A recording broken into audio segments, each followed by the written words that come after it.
What's up, chefs? What's up, Alex? What's up, Thorpe? Terrify, Once, Joey. How you fellas doing?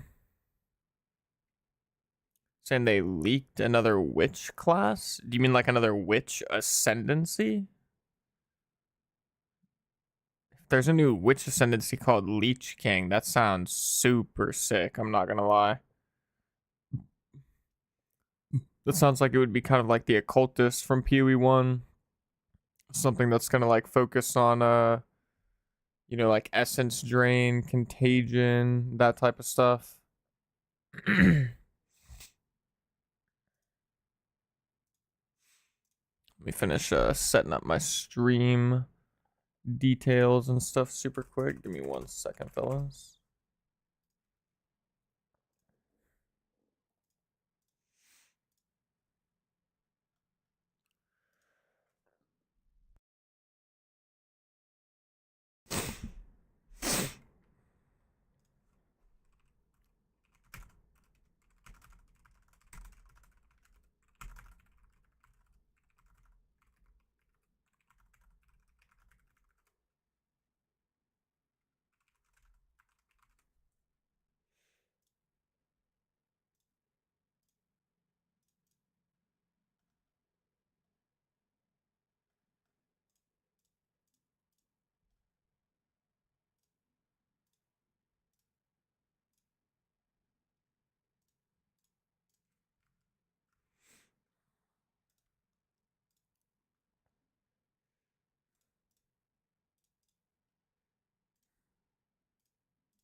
Alrighty, there we go. Yo, what's up, Sky? How you doing, brother? AKA Harold. What's up, Mighty Mitt? How's it going, Chef? Hope you are all as excited as I am. We've got 14 minutes left until we finally get the big reveal. I'm gonna run a poll really quick. How many of you think we're actually gonna get a druid?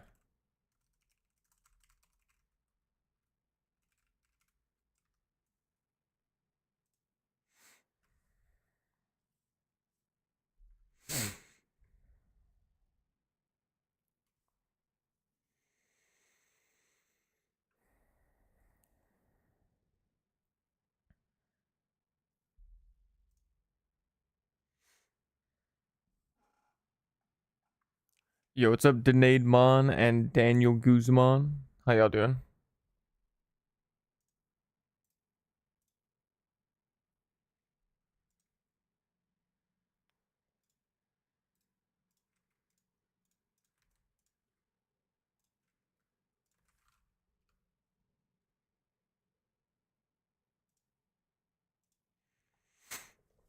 Yo, what's up, Grunkle? How you doing, brother man? What's up, Nuno Santos? How's it going, brother? Cannot wait. I've been having a blast burning my divs, though. Yeah, that's what's up. Sounds fun. Yeah, I've been spending some time working on the videos. I've already got like a lot of prep work done for all of the League Start Survival Guide videos that'll be coming out in the next couple days. Been watching this new show on MGM. It's like another version of Netflix, kinda, called the show is called From. FROM. It's a very weird name for a show, but it is super good. It's actually so good. If any of you have seen Wayward Pines, it's pretty similar to that.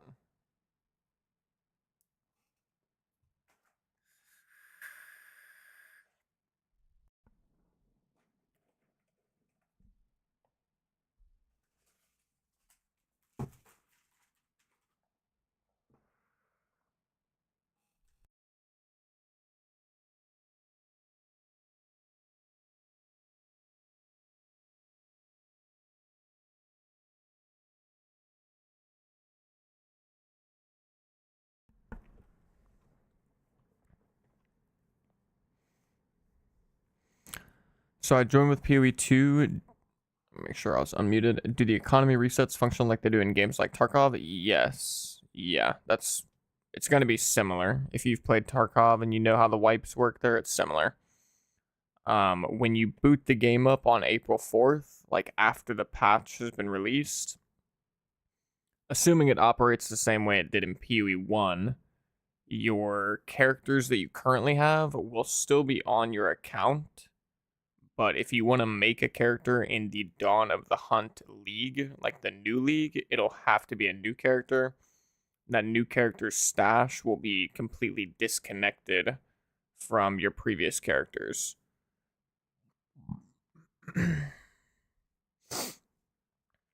All of your current characters will kind of, first, like, this is an oversimplification, but they'll kind of become SSF characters.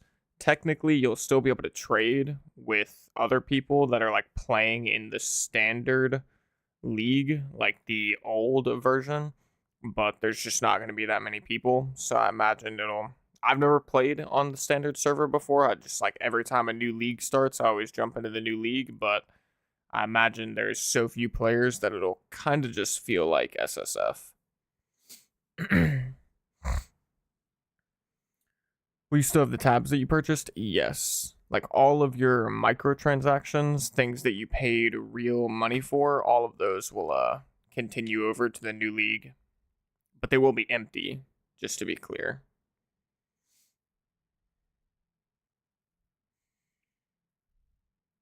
And then Once asked, what's up Once? Do you guys like the leveling system when you lose XP if you die? I'm new to PoE, coming from D4 and personally I don't like it.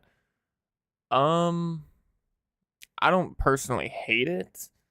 Like, it doesn't really, it's never been something that's felt like it's a huge issue for me, because usually by the time I get to a level where losing the XP really starts to hurt, I'm dying extremely rarely. Or dying is just extremely rare once I get to those levels, so I guess it doesn't really bother me. I think if anything, it's kind of good because it gives you an incentive to actually build your character with like a holistic, or in a holistic way. Like, you don't want to just skimp out on your defenses because there is actually some downsides to dying. And then also there are things you can buy on the currency exchange in PoE 2 that make it so when you die, 75% of the XP that you would usually lose, you don't lose. So instead of losing 10% of a level, you lose 2.5%, which at that point it's very, very little. But you do have to buy those things and activate them for each individual death. But they're not that expensive, so. But in SSF and hardcore, they probably are expensive. Well, in hardcore, they don't matter. But in SSF, well, actually, I take it back. Yeah, because you can't currency exchange on SSF, so I guess I should say they're just rare. Like, you probably won't have access to them on SSF or hardcore.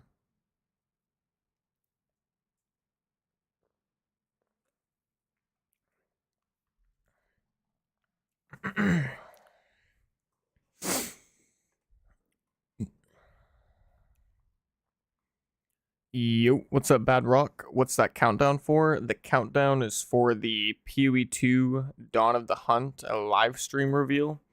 The developers, GGG, are doing a big reveal via a live stream of theirs. And they're completely open to people co-streaming it, so there's a lot of people co-streaming it. It's actually crazy. Like, if you looked on Twitch yesterday, the Path of Exile 2 section probably had like 500 viewers tops, and today it's over 100k. It's so crazy. So it looks like the poll, for anybody that's interested, the poll ended up being 46% people think the druid will be revealed and 54% think it will not be. So it's pretty close. What's your Twitch link? I want to stream, or I want to watch a stream there. My Twitch link is pinned in the YouTube chat. Should be the pinned message. Keep in mind, unfortunately, I am not a like drops Twitch streamer. So if you do watch me on Twitch, you will not get drops. Just want that to be completely clear. You know, by all means, you guys should go watch other streamers if you want to get the drops.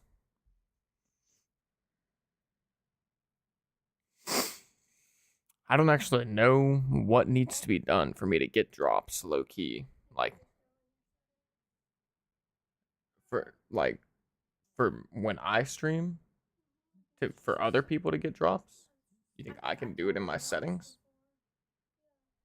Really? I'd be surprised. Let me look around in my settings for a second, see if there's any chance I can like enable drops.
Oh, son of a gun. Yeah, actually, I already have the drops enabled apparently.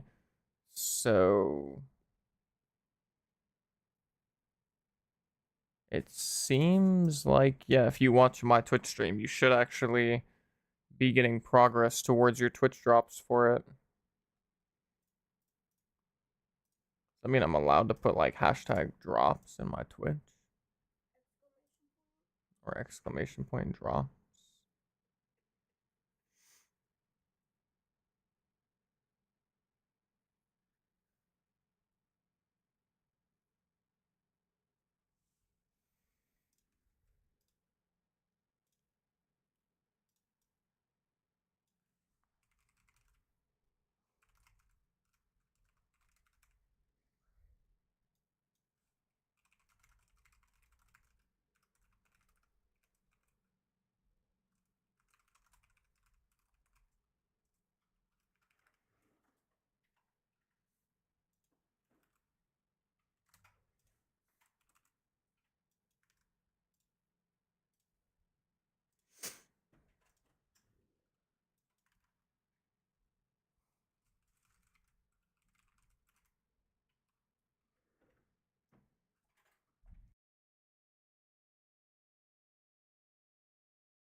If they have specters in this one, I do as well. I kind of anticipate that they will actually have specters, or I think specters will get revealed during the live stream. If I'm being honest, I'd be kind of surprised if they don't.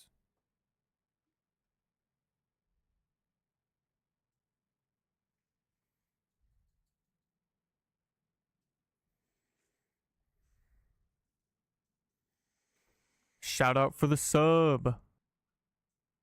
Yo, Mirage MTL with the Twitch Prime sub. Appreciate you, brother. Thank you so much, my man. Thank you, thank you. Might need to put my glasses on my eye. I've been looking at screens too much recently without my glasses.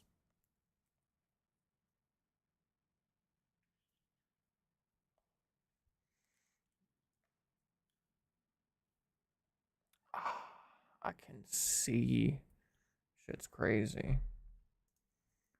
Holy crap, 1 minute and 36 seconds. Oh my goodness.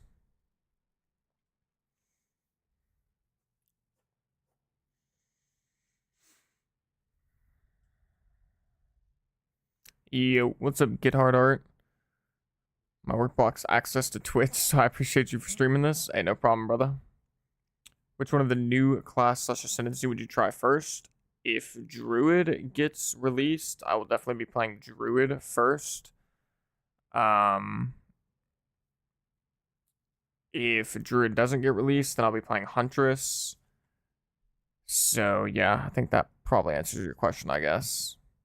But right now it's looking like Huntress because I personally have not gotten my hopes up for Druid being announced.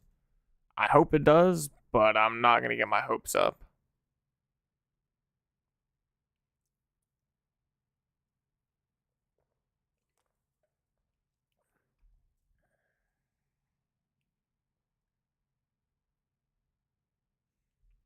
I'd say there's a decent chance that I will just be like a Druid main in POE 2. Like I'll probably still play a little bit of everything, you know, as time goes on and more leagues happen, but assuming Druid is actually like nice and doesn't suck and is like put together pretty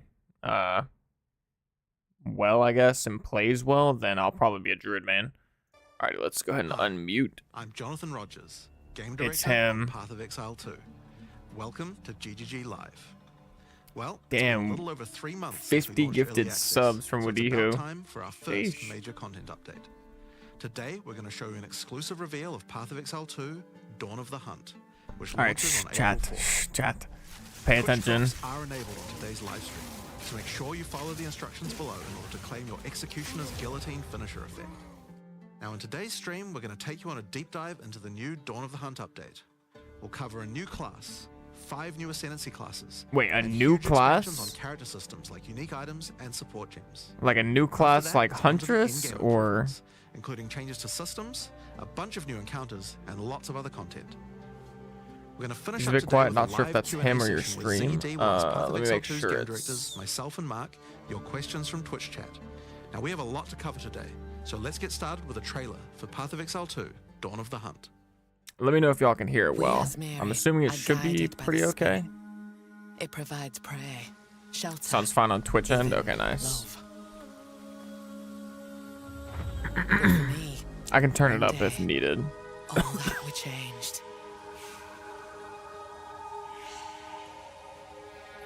The Spirit, it showed me something. Something forbidden.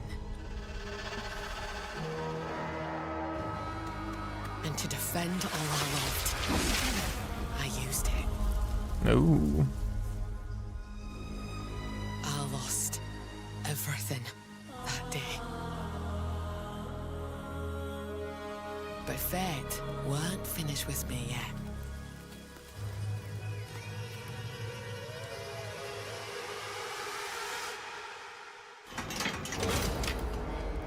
I'll right the wrongs I've done. I'll do what I must. No matter the cost. Oh shit. I will hear the Spirit once more.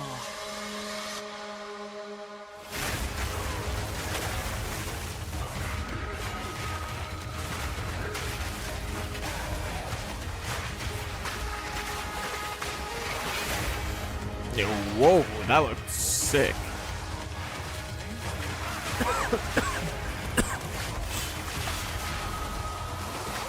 Hey. Oh, there's the mount. Wait, that lightning spear looks so good. That should just chain to like everything on the screen.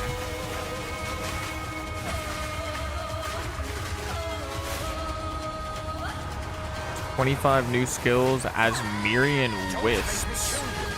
Rogue Exiles. Holy. Yo, yo, yo, yo, yo. 100. Oh my.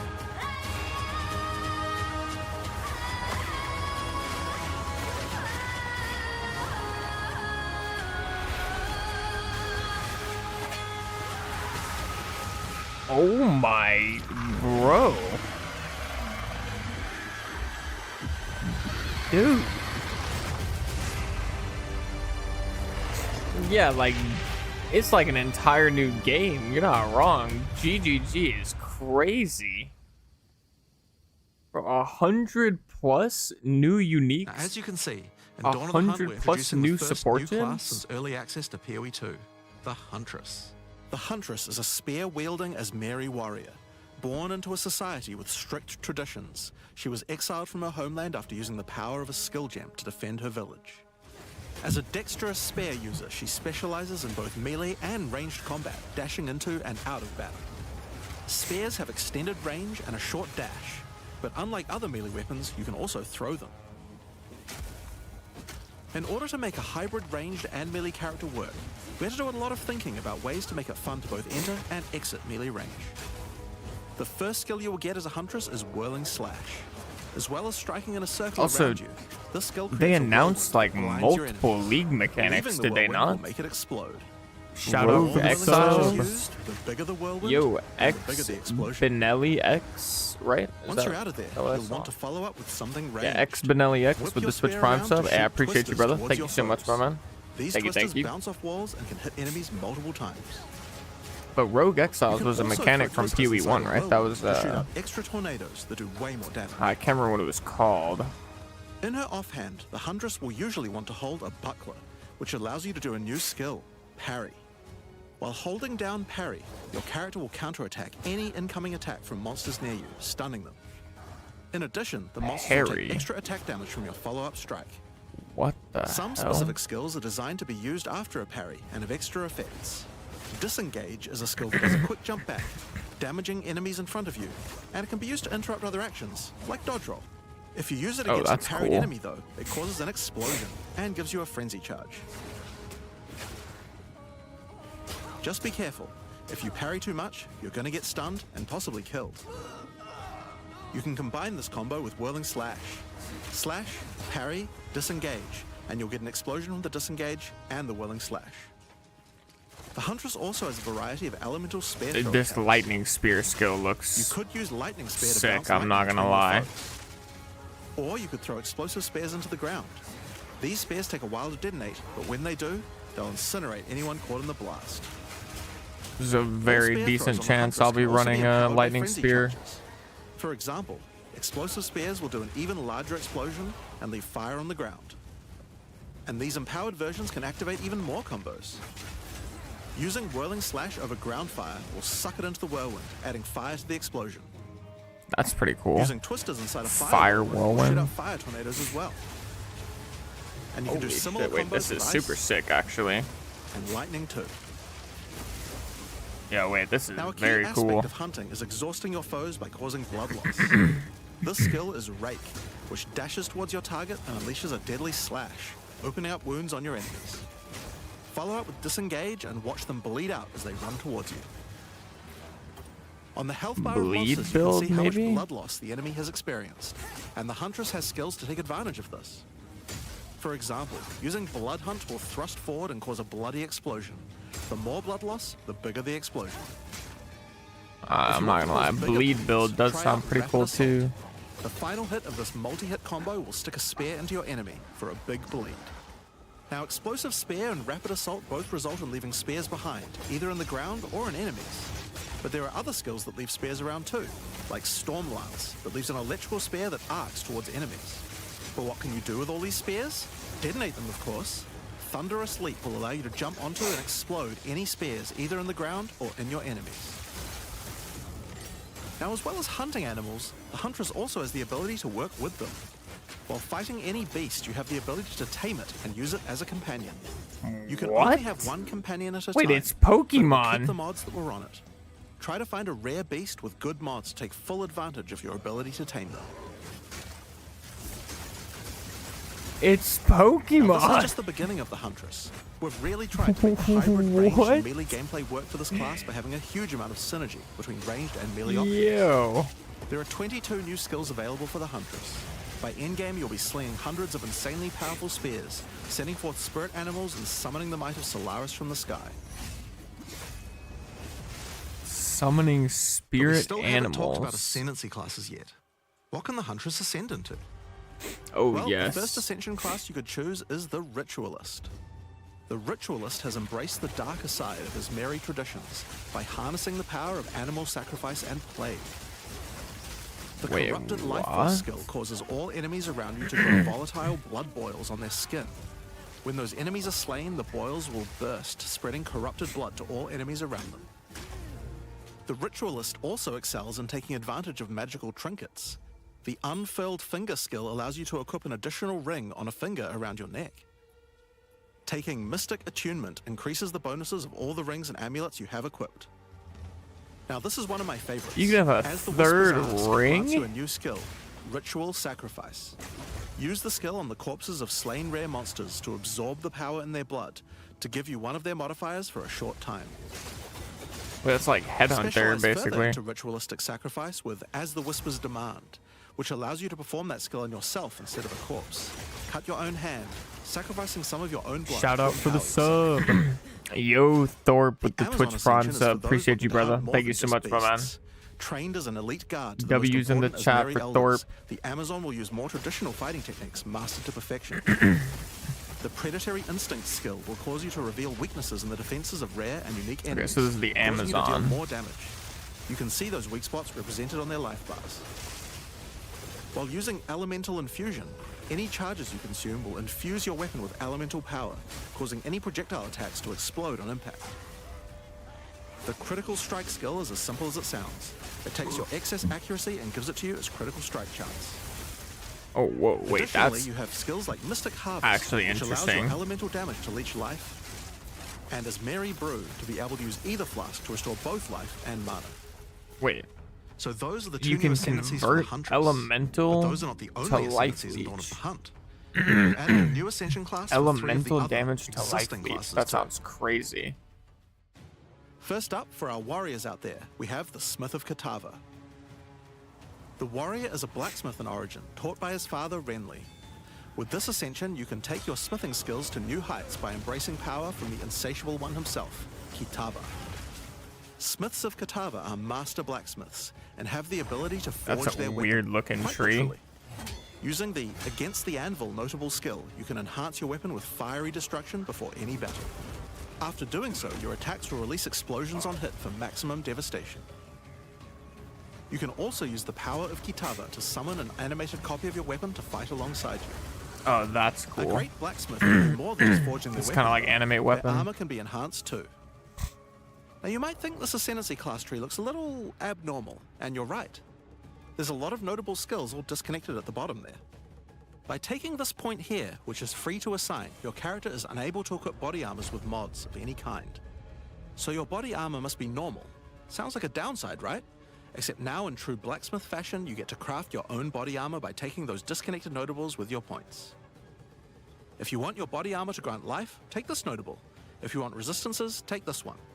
There's so many choices. Think of it Wait, like how you're many? crafting your own body armor, just in a more literal sense.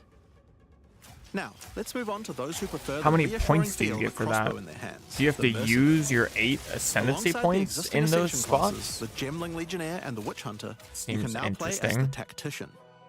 The Tactician is a former Blackguard elite.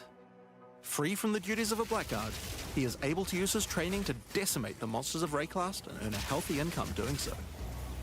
This training comes in the form of various skills like suppressing fire. This isn't what we which want when we causes said all we want projectiles more to pin crafting. enemies. When combined with the right where we True, want them true. notable, your pin not only stops your enemies from moving, but stops them from performing actions too, similar to freeze. With a soldier's training, Turns the pen into Tactician a also full-on works well stun, cooperatively. kind of.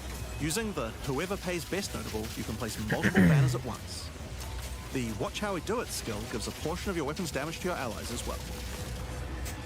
But if that isn't enough, you can also command your army of off-screen archers to unleash hell and carpet an entire area with arrows. Finally, witch players will be able to join their legions by becoming Oh. undead themselves. In Dawn of the Oh. Hunt, we're introducing the Lich Ascension class. Oh, it's a lich. The Lich Oh is a my master god, of it's a chaos and lich. curses, and could sacrifice her life You're gonna be able to enhance turn her into a energy lich. shield. The They crystalline pulled this phylactery skill allows you to from last nominate a epoch. jewel in which to contain part of your soul, massively increasing its power. There's just one downside to splitting your soul this way, though. If you have no energy shield, your mana costs will shoot up. The Necromantic Conduit skill causes you and allies in your presence to have Unholy Might, granting extra damage as chaos damage. Rupture the Soul makes enemies you curse explode with chaos damage when slain. Dominion over Flesh allows you to apply an additional curse. It's safe to say you'll be the Yo, true what's up, master of the Floki? occult What's up, using the Witch class. Mika no So Dawn of Mori? the Hunt has the Huntress and 5 new Ascension classes, but it doesn't end there. Let's take a look at some of the new skills we've added. Now you may remember we previously talked about the Raised Spectre skill. He didn't It's really finally describe complete. like how We you made available become in the upcoming undead expansion. It can with be found the in the whole occult lich skills on the tree. skill gem crafting panel. Raised Spectre is a skill that allows Oh you to my trap goodness, the here's soul of almost specters. any monster in the game. Oh my goodness! Wait, the different Which you can the then different summon minions with a have skill different panel. spirit amounts. That is interesting. Spectres cost spirit and will revive automatically if they die, but the spirit cost varies based on the power of the monster. You could summon an army of weaker monsters, or a few of the more powerful monsters. You can combine them with your existing skeleton minions, or summon exclusively specters. It's Oh, all I up to can't you wait and how for you want to oh customize dude, your army of the specters. undead. I can't wait to have a Given specter that there are hundreds playthrough. upon hundreds of monster variants in Path of Exile 2, it's safe to say you'll be experimenting with this one for a while. We look forward to seeing Correct. which monsters serve you best. Now let's move on to our next skill. Since we've been talking about summoning undead so much, let's have a change of pace and summon something a little more alive. In Bird, Dawn of the Hunt, we're adding the Summon Rower skill. burb, new Summon mount. your friendly rower to aid you in combat as a minion. You can also mount your rower in combat at any time, allowing you to move at full speed even while shooting arrows or throwing spears. Be wary though, if you take too much damage while riding your mount, you can be knocked off and get overwhelmed. It's worth keeping an eye on your stagger bar, as falling off the mount can mean almost certain death. On the topic How of new much ways to enhance your movement speed character, do you let's get? talk about support gems. Support gems are used to modify your skill gems in meaningful and interesting ways. Currently, we feel that a lot of builds have insufficient options here. To alleviate this, we're Agree. adding over 100 new support gems. That is a crazy Healer amount. I'm crystals not will gonna enable lie. a new kind of bleed build, turning the damage over time you would have done into explosive vile crystals. Alignment is a support gem for bow attacks, which can reward skilled players with good positional skills. Caltrops will allow you to litter the battlefield with hazards, slowing your foes as you fling spears through their ranks. But there's plenty more for every playstyle, such as Enormity, Unsteady Tempo, Wait, that was interesting. Profanity,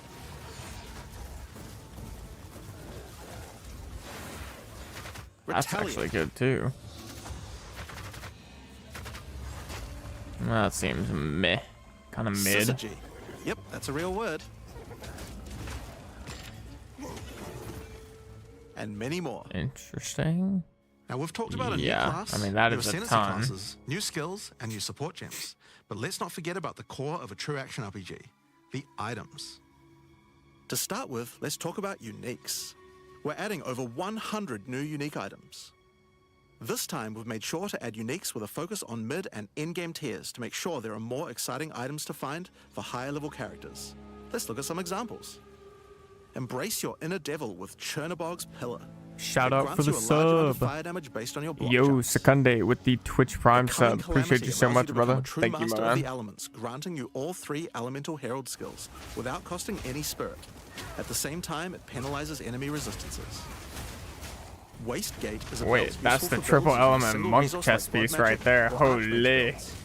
With this belt, you can use 2 life flasks Holy. or 2 mana flasks. It's up to you. Now, we could go through these all day, but we'll leave most of them for you to discover.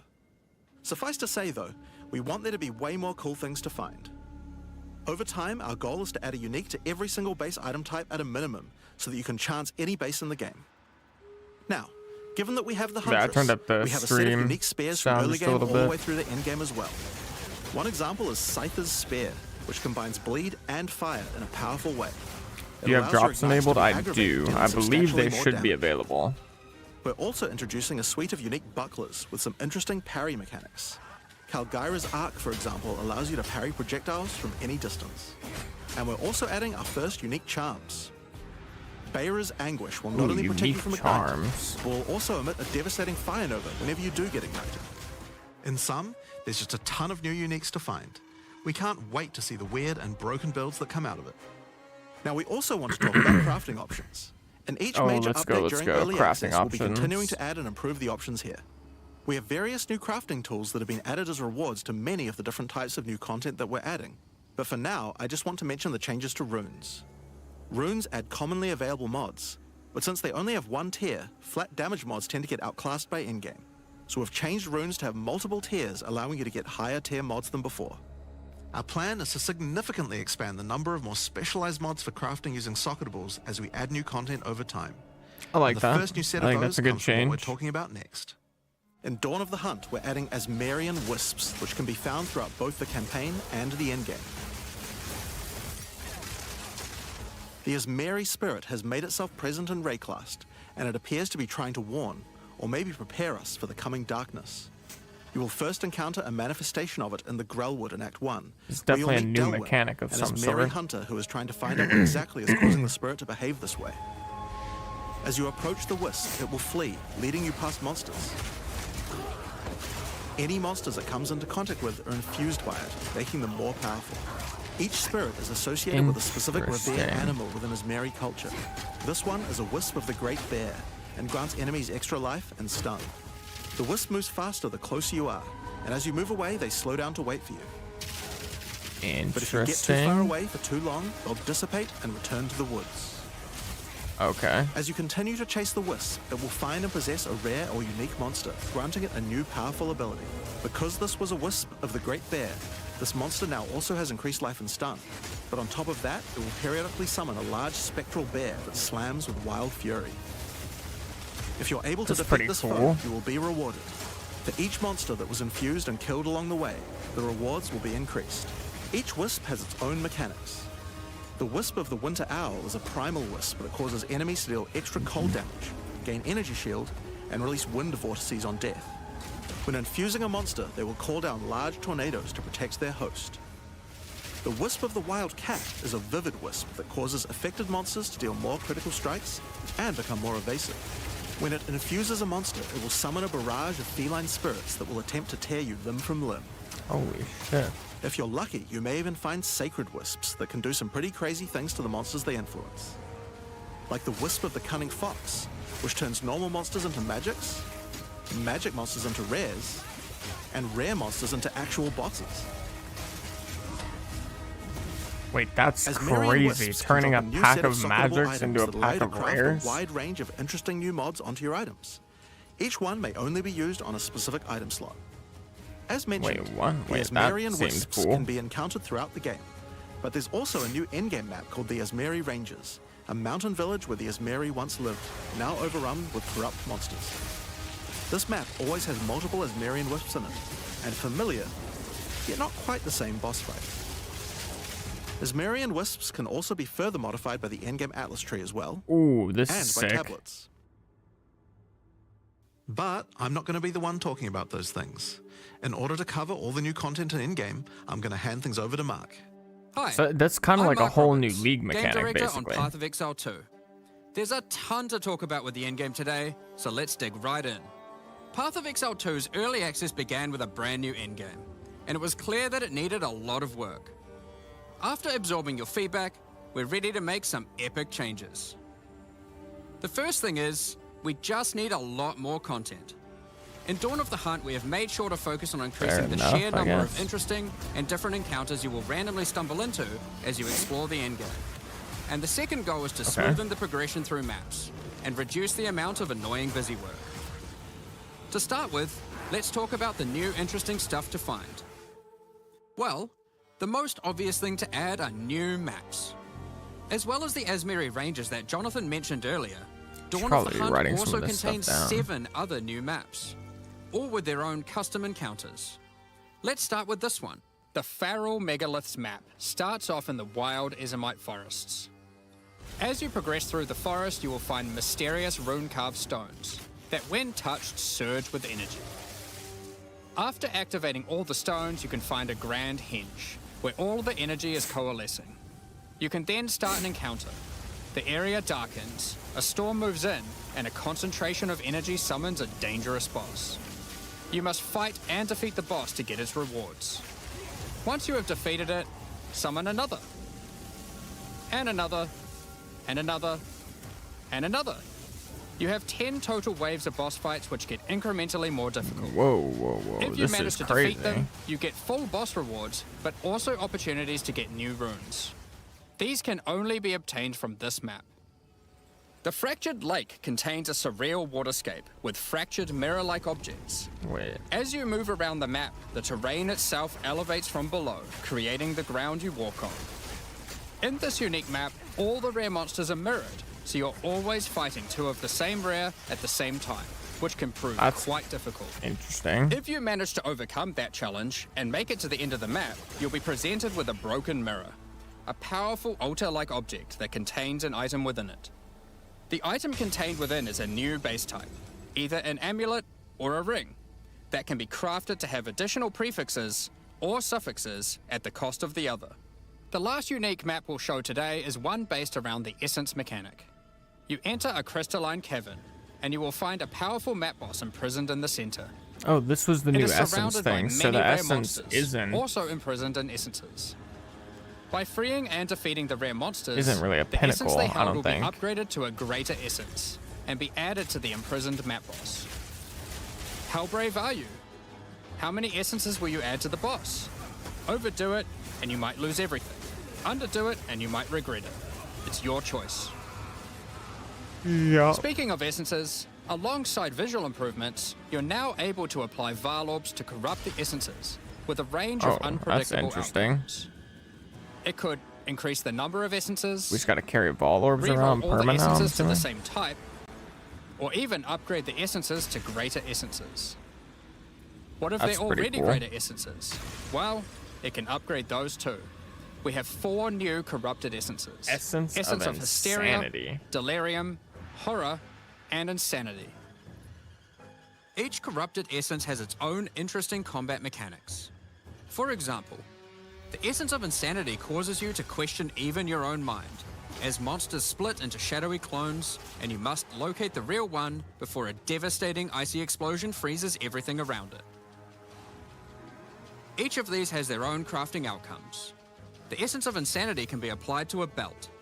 It adds a mod that will ensure the next Val Orb used on the belt will guarantee adding 2 enchantments. Who in? It's worth noting all Yo. the essences in the unique map can also Wait, be that corrupted is too, crazy. if you're willing to risk it. It's worth noting we have also added 10 extra Atlas passive points you can earn by completing 5 different Ooh. unique maps. Wait, that's also actually that's Now, kind of clutch new with maps the are new just the spirit beginning. thing. We had a goal where we wanted to make sure you were constantly finding exciting new content, and that it could be lurking around any corner. So, we have added a bunch of new things that you could stumble into in any map you run. On your travels, you will sometimes encounter rogue exiles. Others like you who have been exiled and are openly hostile. Some are malicious, some are mad, while others are simply fiends for loot. They will challenge you, a fight to the Guy's like death. not even hitting this dude. They use the same skills available to players, and even the same items. They aren't just dressed up in those items, they're actually using them. It's going to feel like a true player versus player situation. Wait, that's Of course, if you are able to slay these interesting. exiles, those items will all drop on the ground. So if you encounter an exile using a powerful or valuable unique item, which Yeah, I'm you can finna see run into a displayed under their life Frostwall, bar, you wanna be Temporalis, damn sure Trample you kill Toe, them. Blood Mage Because build. if they kill you and your party, It'd probably they'll be hella portal out, fun. taking their items with them. Every fight will feel completely different Yo, depending they on the items they come portal equipped with. These exiles are Wait, much that is smarter than your funny. regular monster. They have capabilities to dodge roll, avoid your abilities with smart pathfinding, smart targeting, and much more action-packed gameplay. Fortunately, this is they're kinda like you, sick. and they're not super durable. Unless, of course, they're wearing uniques like Calm's Heart, in which case, expect a longer battle. There are 12 different rogue exiles you can find, each with their own skills and personalities. Some may insult you, while others may admire your honor in combat.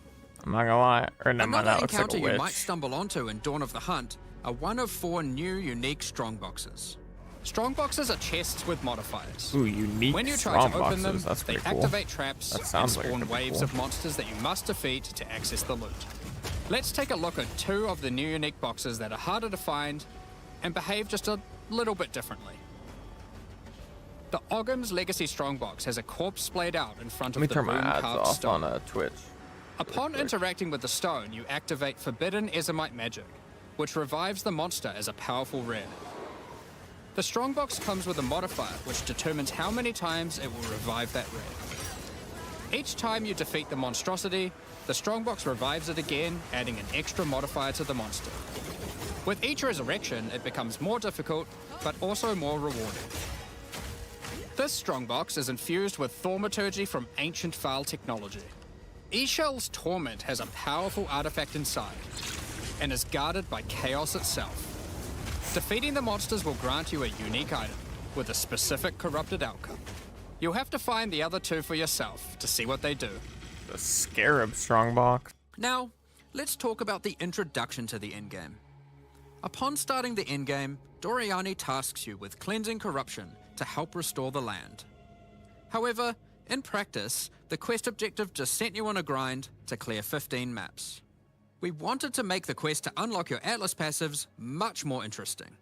Now, Doriani is tasking you with a more specific objective. Shout On out for the Atlas, you will sub. find areas of corruption caused by the beast. Yo, In the center Moki of with the each Twitch one, Prime you will sub. find a Appreciate you, corrupted brother. nexus, Thank you, man. the source of the affliction. In the areas leading up to the nexus, you will notice that corruption spills out from slain enemies and amalgamates into powerful monsters. Corrupted maps existed on the Atlas before, but we've done significant work on improving these monsters. We've also done a full pass on the modifiers on these maps to make them more interesting and more rewarding. Once you reach the Nexus, you'll have a new task: cleanse the source of corruption. When you defeat the last rare in those maps, they will spawn Shout one out of for the 3 sub. terrifying bosses. Yo, Mr. Amalgamations of Dutta with corruption the itself. Twitch After Prime defeating sub that as boss, well. Appreciate Doriani you, will brother. come Thank and you so much, cleanse my the man. corruption for good. Oh, and As the Floki with the remains of 40 boss bits. are Thank you, purged brother. of corruption, Thank you, thank you. It coalesces into raw crystallized power, which you can use to gain points for your Atlas passive skill tree. The upgrade this is a system that good allows you change. to add and enhance content in your maps.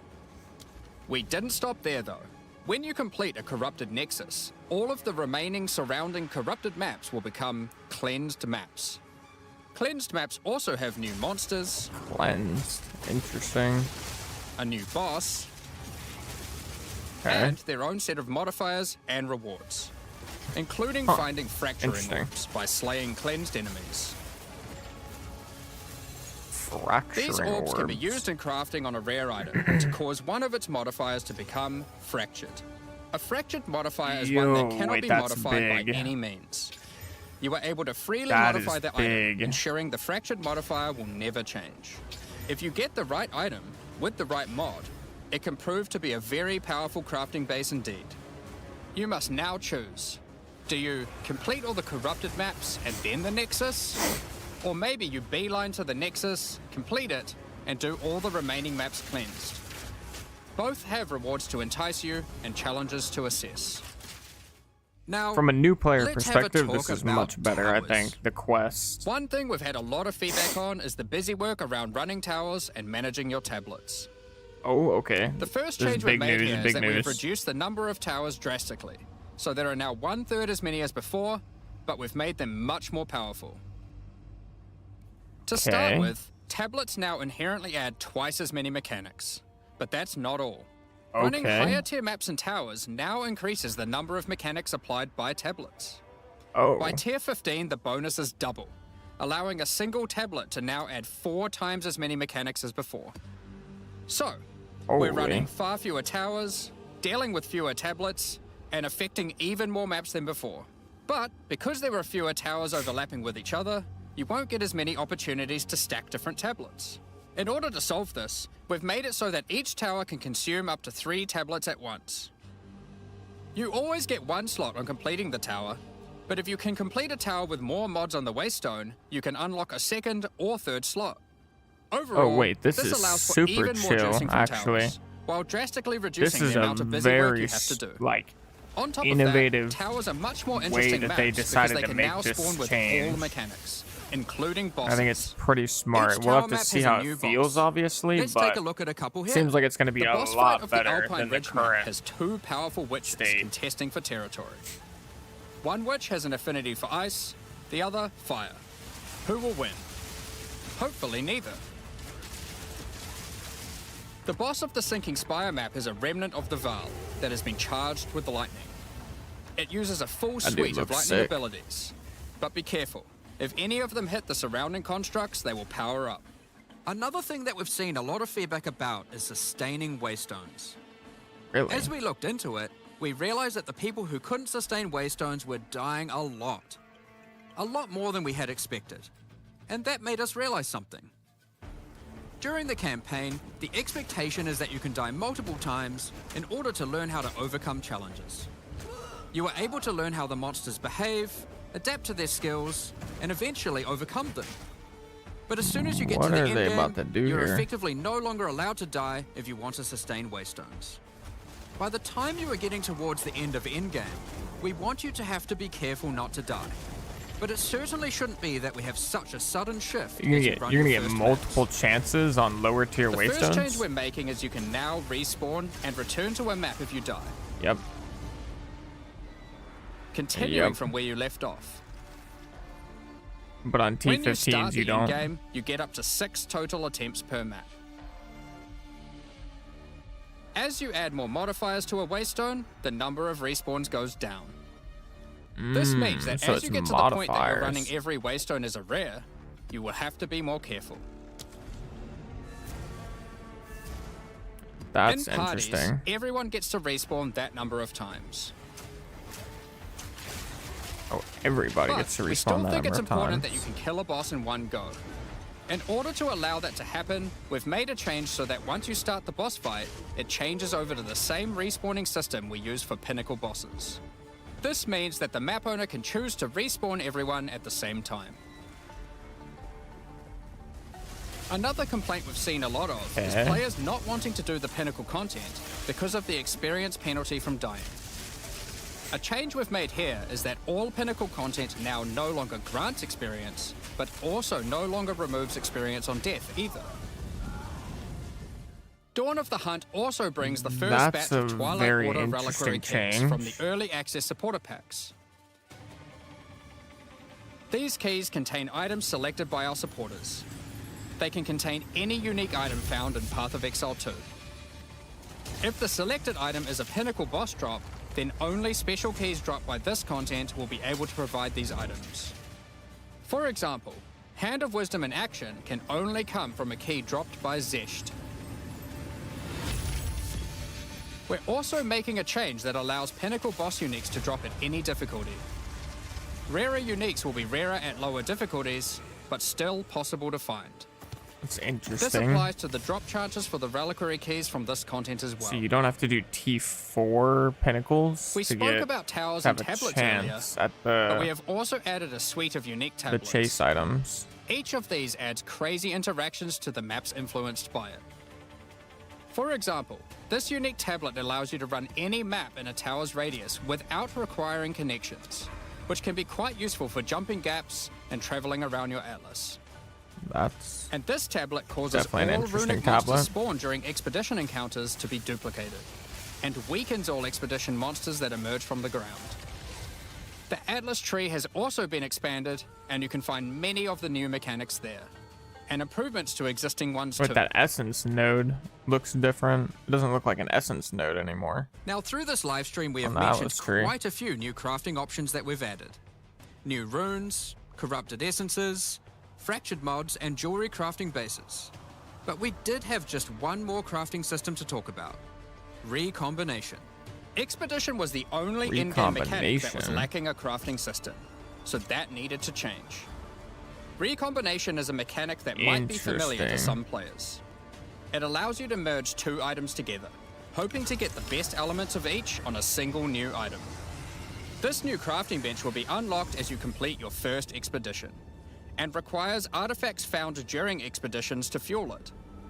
The rarer the mods on the item you are combining, the more expensive the cost. That wraps up all the major in-game changes we're talking about today. With all the system changes and new content, we can't wait to get in there, start blasting maps, and obliterating monsters. There is one more thing we wanted to clarify before we move on, which is that all the content we've talked about today This isn't live, will be made is it? available in the existing early access leagues, so you can play your existing characters. However, Wait, there will be new leagues made for what? those who wish to start in a fresh economy. It is recommended to start over and get the full new experience in the Dawn of the Hunt leagues. For all our existing early access players, we're really looking forward to joining you playing in this new update. For those who don't already have access and are interested in playing Path of Exile 2, Dawn of the Hunt, you are able to at any time purchase an early access supporter pack at www.pathofexile2.com. Quick little supporter pack Additionally, plug. the That's Paladin and fine. Penance supporter packs are now available to purchase in Path of Exile 2 and contain 6 microtransactions each and the full pack's face value in points. All the microtransactions contained within these packs are purely cosmetic and do not affect your character's power or progression in any way. Thank you so much for your It's ongoing like a support. horse racing We're thing just about to going start on. the Q&A with Ziggy D. With release at the end of next week, our community team will be posting crucial information you'll need for the release. Keep an eye on the news. On release weekend, we expect to launch the new mystery box and many new microtransactions, including Path of Exile 2's first alternate skill effects. Thanks for joining us today Alternate and skill checking out our effects latest finally coming in. developments. They didn't say We're anything looking about forward to playing new the Huntress, trying new builds, and exploring MTX the new endgame imports next yet. week. Like if there's going to be We'll more begin the Q&A things shortly, so transferred please over. get your questions ready. And yeah, also it's a good point. They didn't say anything about balance changes. Like they gave zero information on balance changes. Nothing about double heralds. Like literally absolutely nothing. Maybe they're just waiting to put that out in patch notes. Oh, this is super quiet. This is super quiet for me, by the way. This is... I think this is like a technical difficulty on their end. But on that note, we're joined here by Jonathan and Mark to talk about all that we've seen today and more in the future. No, you're not going to be able to transfer your character to the new league, but you'll be able to experience the new league mechanics with your old characters. And yeah, the sound is messed up. It's messed up for me as well. I don't think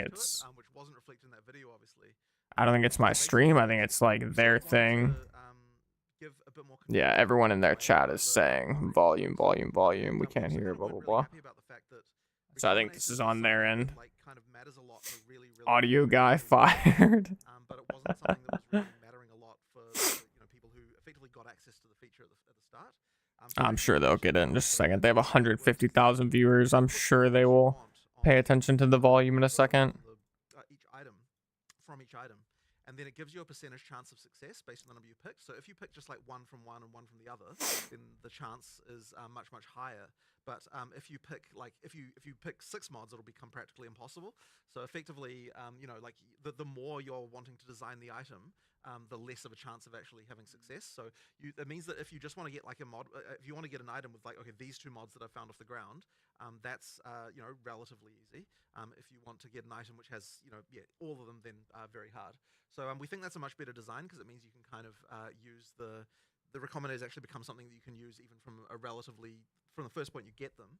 But there's still this kind of end game, like for perfect stuff, you might still be able to do it. For those of y'all that can't hear, it's kind of balanced though, so that I can barely hear it. He's basically talking about their philosophy on crafting. This idea of they're trying to make it easier to get a smaller number of modifiers on your items. Like you should be able to expect to get 2 or 3 good modifiers easier. But if you're trying to get like a full 6 mod crafted item, like with perfect 6 mods, that it's still going to be pretty unlikely. But, And they think it should be unlikely. Night before the live stream design sessions, but increased player They're agency. turning it up a and little bit. visibility into the success result is just a win, and honestly, took way too long to, get to the point of us actually going, this is just straight up better to have observability into that and the freedom of choice. So. Sure. Yeah, that's the thing. Recombination definitely felt like something that was both really high end in terms of the crafting that it was intended for, but also just even understanding it. This seems much more intuitive because You just pick what you selecting want. the mods you want. Yeah, Right? exactly. So Yeah. it does sound like it's a little bit of a nerf for the very high end of crafting, though. Like, It might end up being, but I'm not like it sort of depends on how the numbers come out. Like because we only just designed this, we need to still work out like exactly how the numbers end up looking.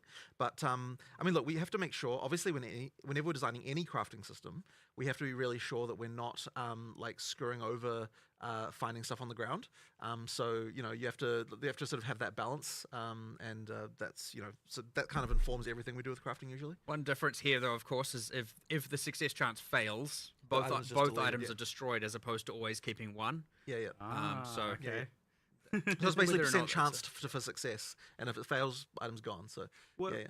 Roughly, what do you think you try to pitch at just choosing 2 mods at? Like, It depends on what mods you're selecting, but I'm kind of thinking kind of like 35%-ish kind of thing for like 2 normal mods, that kind of thing. them both Like to for them go both, over? yeah, for them both.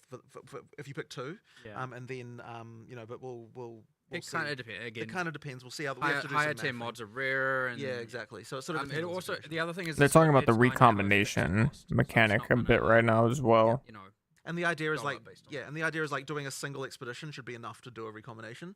So you're going to be doing them like relatively often as you're doing expeditions. So is the part of Expedition where you get to craft with the NPCs still a thing then?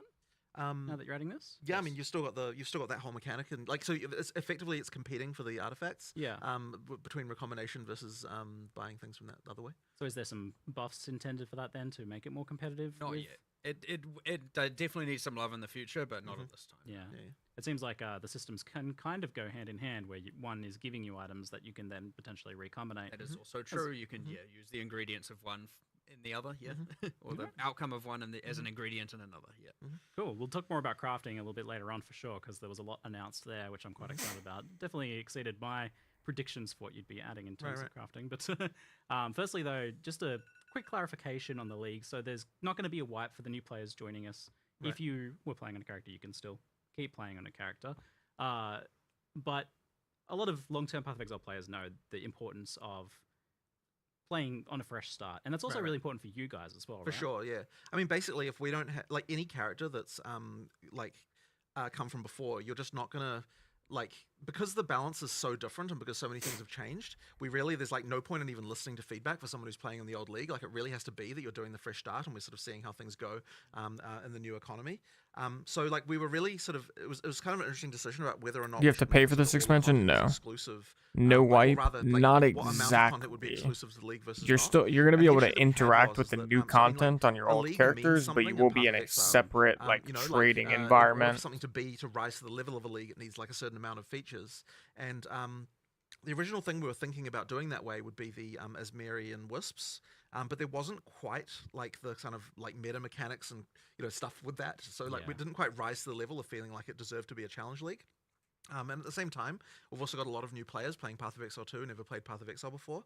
So we're a little bit like we kind of were deciding like, okay, should we make them exclusive or not? We sort of decided, you know what, for this one we're not going to. And then what we'll probably try and do is for the next for the next. And also, no, you will not have to pay for this. This is going to be actually make free. it a proper challenge league with like its own Everything that exclusive comes out in mechanics POE 2, and so on. like But, yeah, it's a little bit content-wise, funny will 'cause, be like, in early free access, it's a bit of forever, a different probably. situation with different, and so. Yeah, we'll sort of see how this goes anyway. But certainly I would encourage everyone just like start again on a new character. And I think you'll have a much better time because obviously if there's structural changes to the passive tree. It's like if you log in with your old character, you're gonna have Huntress like, is very different than what I was 200% expecting, TBH. stuff. Still excited So, to play her? like, Yes, there's things like that if anything, that, I'm more happen that- excited to and play also just balance changes, right? Like huge to play balance changes, Huntress so, after this you're gonna have a reveal. better time playing from the start. I mean, Huntress already looked like it was gonna be And fun, but speaking of definitely Huntress Huntress then, looks pretty so we sick saw now. Like initial, the Huntress whole quite some time spirit ago now. I've had some companions and hands-on time spirit with other things, beast but I certainly concept haven't played that before and the played two it now ascendancies they recently. revealed for it The sound Huntress has both changed pretty quite a lot. cool. Yeah. Neither So of them what really was sound the, like how super hard was it to get it ready for elemental release? That's kind of the based, key there. I mean, except it's one funny, of 'cause them, class design like is one of those I think it things was where every time you add something, it can make one you of rethink about the everything else. choice Which is why it's nodes so had hard something to do predict, with like how your frenzy long endurance the power class will take. charges So like, it resulting in changed like a lot since the elemental last time, charges or we whatever, had, elemental like, workshop infusions, Huntress. kind of. And honestly, like it's like I while can't there remember are if some that was skills for the that you also see, like, it ritualistic just plays or the completely different. ritualist, or if And that I was mean, for the whenever we're looking at, like, how Amazonian we're or gonna design something like Amazonian. this, it really comes down to Like what is it's the special? Is there more about the acts? character class, No, like, how can we double down no. on that to Looks make like sure it no feels new different? acts.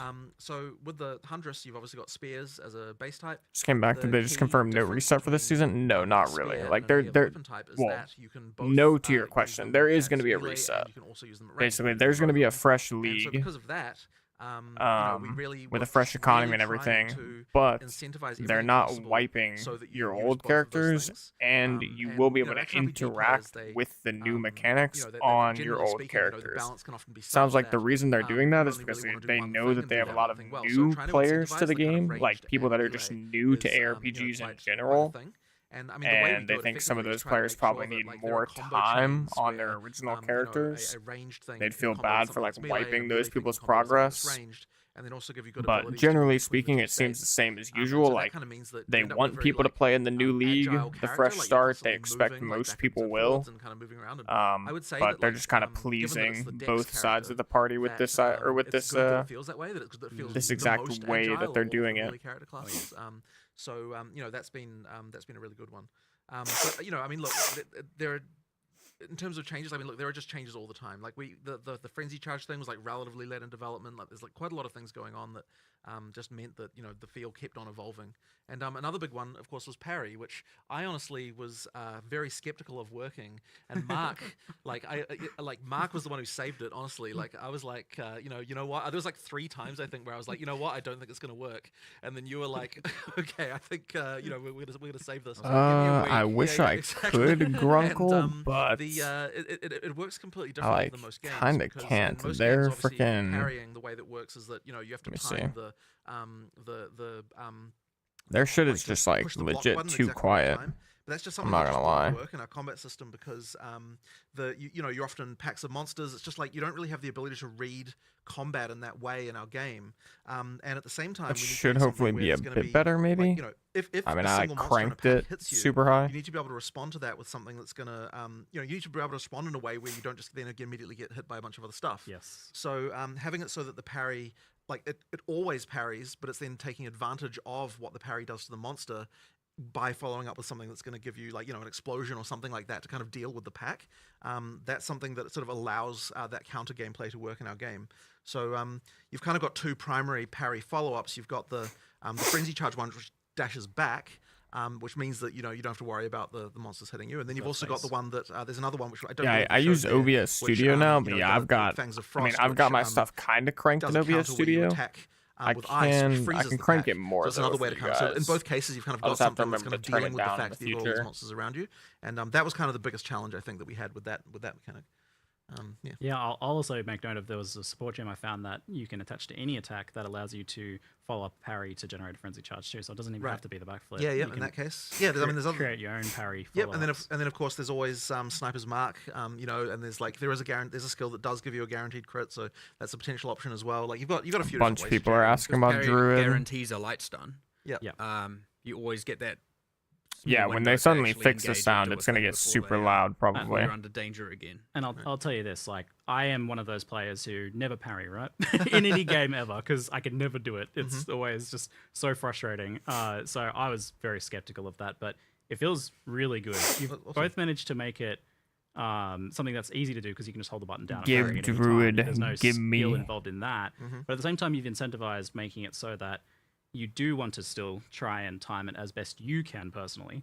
By how have you done that? How have you made it so that like you actually still want to kind of play it skillfully? Well, I mean, ultimately, you know, anytime you're holding down the parry button is when you're not attacking, right? So you still want to kind of minimize the window, but at the same time, like the timing is just not like, you know, not as bad. But the nice thing as well is that Yeah, like, once you do Druid, successfully I think parry, it's Druid very is obvious. You get the guaranteed sound, not you get happening, the tone unfortunately. so it's very chunky. Yeah. So you know, it means it's very obvious when you're supposed to counterattack. So yeah, I'm very happy with that. I think that it came out really well. And honestly, one of the funny things about it is that it immediately made me realize like how bad shields are in comparison, which is why we're also trying to ninja in a change to how shields work at the last minute, which we'll see if it makes it into 020. I was playing around with it last night. This was 8 p.m. last night. Yeah, 8 p.m. last night, exactly. I was messing with this. Yeah, messing around with it. And so, you know, I won't talk too much about how that's going to work, but effectively we want to make shields, you know, the shields better as well and kind of build something into those to make them more interesting. So yeah, that's the plan there. We'll see if it makes it for 0 Yeah, to following that kind of similar design space idea of being able to do a bit more with it. Yeah, And then that 100%. feed into other skills and things like that as well. 100%. There's a lot of room there to play with. Yeah. So we talked about Huntress being very, very combo heavy, and she has the deepest combo chains out of anyone so far, even exceeding like things you can do with Monk. You got 3-4 different skills deep of things you can start to synergize together. So how do you balance? How do you make that fun? Firstly, like rather than like onerous, for example. Well, I mean, I guess there's a few things. Like one of them is it just has to be very readable and understandable when, like what you can do and when you can do it.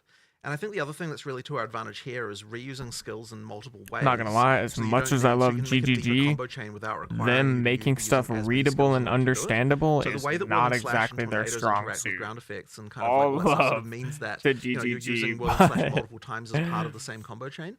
And that's an idea I think that I'd like to try and explore more, because I think that it is a cool way to kind of extend the combo chain. Yeah, as I said, without sort of getting too many things involved, and that makes it a lot cooler. So yeah, I'll think a bit more about how we can apply that to other classes and other skills. But yeah, it's worked out really well here. Yeah, it's a bit of like a loose create your own combo system in a way. Like obviously there's intended combos, but because it's interacting with something that's fundamental like ground effects, you're able to combo with anything that creates a ground effect. And there's a lot of different ways you can do that. Like I added shocked ground to the backflip skill, or I got a companion pet that had a shocked ground aura. Nice. As like that was just there and that was available all the time. I mean, it's funny as well because it also works on just enemy ground effects, and so sometimes you can just get a damage boost because the rare just happened to be dropping ground fire or something. So that's kind of fun. Yeah. But it's been it's just a lot of fun to play. The first time I ran into that was actually in the graveyard where there's these like chests that like pop open with fire, and like I was using tornadoes, and then one of them just randomly turned into a fire tornado, and I'm like, oh, what happened there? Oh, yeah, sweet. It was just like a really cool moment where it just sort of interacted with the environment, which was really fun. It always feels like you're getting a little bit of something extra for free, taking advantage of the enemy effects or a boss fight. Yo, excuse my Halo with the 5 gifted subs. How do you go Thank about you so balancing, much, though, man. when you have a class that has Appreciate you, brother. combos, Holy it kind shit. of somewhat requires We you get to do a some bit W's more in the chat versus for a class excuse or a my skill or a Halo. build Holy. that is just bonk. I mean, you have to ultimately make the combos matter, right? Thank you and so I much, think brother. actually that's one of those things that we're trying to really focus on with the balance. Appreciate changes you, we're man. doing Appreciate in, you. Dawn of the Hunt more generally is making sure that even like I think it's the case where some of the combo gameplay kind of degenerates a little bit by end game in a way that like I want to make sure it still feels rewarded. And so we were sort of doing various checks, recently about like as a random example, right? Like so on the mercenary, we found that doing but when you get to endgame, doing armor break, what's it called? The armor piercing that causes armor break, followed with high velocity rounds, is just worse than just using high velocity rounds. And that's like really bad, right? Like we have to make sure that we're improving that stuff. So it's like sometimes you just get these things where like the balance by endgame kind of degenerates in a way that that doesn't support the combo anymore. And so we have to make sure that when we're looking at buffing things, that we're like making sure that when we're doing it, it's to support the fact that using more things is actually a good thing. We're really trying to make sure that we're bringing some of that, improving some of that stuff as well as we're making the build. That is actually like a hard have, thing like, a to baseline tackle, there I of where, think, like, the really because simplest build should be the build that just bonks. Like, if you even in introduce terms of damage or in combos terms of, like, what in it the does, campaign, by the time you get to always the end want- game and you scale your I guess character players so will much, way, but- players have to do a combo. I mean, like, for no, people who don't want ultimately to. you never have kinda- to, right? But it yeah. sort of means it's kind of weird to be comboing on like regular mobs. Look, the ideal Like, situation they need to is emphasize that, the like, combos you don't for feel like you have to do rares combos, and you feel like you want more to do importantly, combos, like, right? Because map you feel bosses rewarded and for them. It's like pinnacle should feel like a bosses. fun, like, oh, I can add this. If you actually like it- hit the right combo chain on a it's the feeling boss, you you should should get. feel significantly I think rewarded for it. Huntress is doing that very But well. I I've seen shouldn't feel extremely high- I don't think I've punished ever if I'm seen not this, like, hitting my ranged melee combo done like well. on just regular Right. trash mobs. Well, I mean, that it taken does require a throughout lot the of map. discipline, and it means that a lot of skills like end up on the cutting room floor because you try them out and then you realize, well, if this is in the game, then that's the only thing I'm ever going to do. So you got to be really careful about that stuff. For Certainly playing the Huntress now makes me go back and look at the other classes and be Yes. like, we need to up that Yeah. the level there, and we missed the Yeah. mark a little bit now because this is better. And Right. who's to say the next class won't even be better and make us question even? Yeah, this I'm not gonna one, lie. you know? That's Some the of way it these is new with classes. That's what he ascendancies. says to me, like Yeah. literally when you make a I'm new gonna class. mute it for just a second. Some of the new ascendancies they've released or they've just revealed give me the impression that they were just talking about where like when you look at like the Lich ascendancy with like that jewel mechanic where you can socket the jewel and it like takes up half of your soul or whatever, like that, and being able to go undead or like become an undead, just the Lich ascendancy in general, the new Armorsmith ascendancy, they seem like very dope. Like it's a good thing, but I'm curious to see if they're ever gonna come back later on and like do a second run on like the original ascendancies, like Stormweaver or Infernalist or whatever. Not to say that the original ascendancies aren't also cool, but I'm just curious because these ascendancies are like more than I would have expected. They don't immediately at first glance, like they look like they kind of stick out because they're so unique and cool and interesting that it just gives me that impression that maybe they'll do a second run on some of the original. Shout out for the stuff. sub. Ayo, new mechanics looking kinda nice. Yo, excuse my Halo coming in with his own Twitch Prime. Appreciate you, brother. Thank you so much, man. Yeah, the new mechanics look sick. This patch, like, fat W to GGG. I'm just going to say it. Like, GGG just doesn't really disappoint, bro. Like, I don't know what it is. They're just built different. They, like, every time, they exceed expectations, usually. Or, yeah, basically every time. I mean, we didn't get 2 classes. We didn't get Druid. But we got so much more content in the other areas that I'm just actually blown away. There's like way more content than I would have expected by a long shot. To you. Ailment Threshold. That's right, Ailment Threshold, yeah. So we That's correct, Crazy Town Gaming. You will have the option to play your current characters and interact with the new mechanics if you so choose to. This is my first POE, and they made all the stuff I thought sucked so much better. Yeah, I agree. I mean, this isn't my first POE, and, like, they didn't touch on everything. Like, for example, they didn't touch on rarity of items, which to me is something I would like to hear about. They didn't touch on, like, breach, quality of life. They didn't touch on mobility skills. There's, like, more things I'm still curious to hear about, but I'm not, in any way, I'm not disappointed at all. I think, like, this is super fantastic. I expect we will see a lot of players come back in for this league. A bit more, like a little bit more danger from the stun. I definitely died a couple times to getting heavy stun. Yeah, it can happen. So that's mostly occurring if you're like doing bad blocking or parrying. But can it also occur just from like taking a really big hit or something? Nope. Not, at least we've discussed that. We've gone through a whole bunch of different like.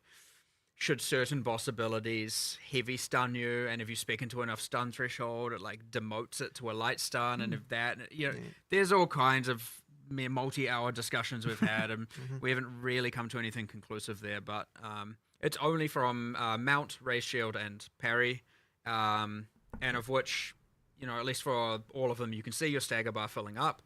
It's worth noting things like evasion apply to.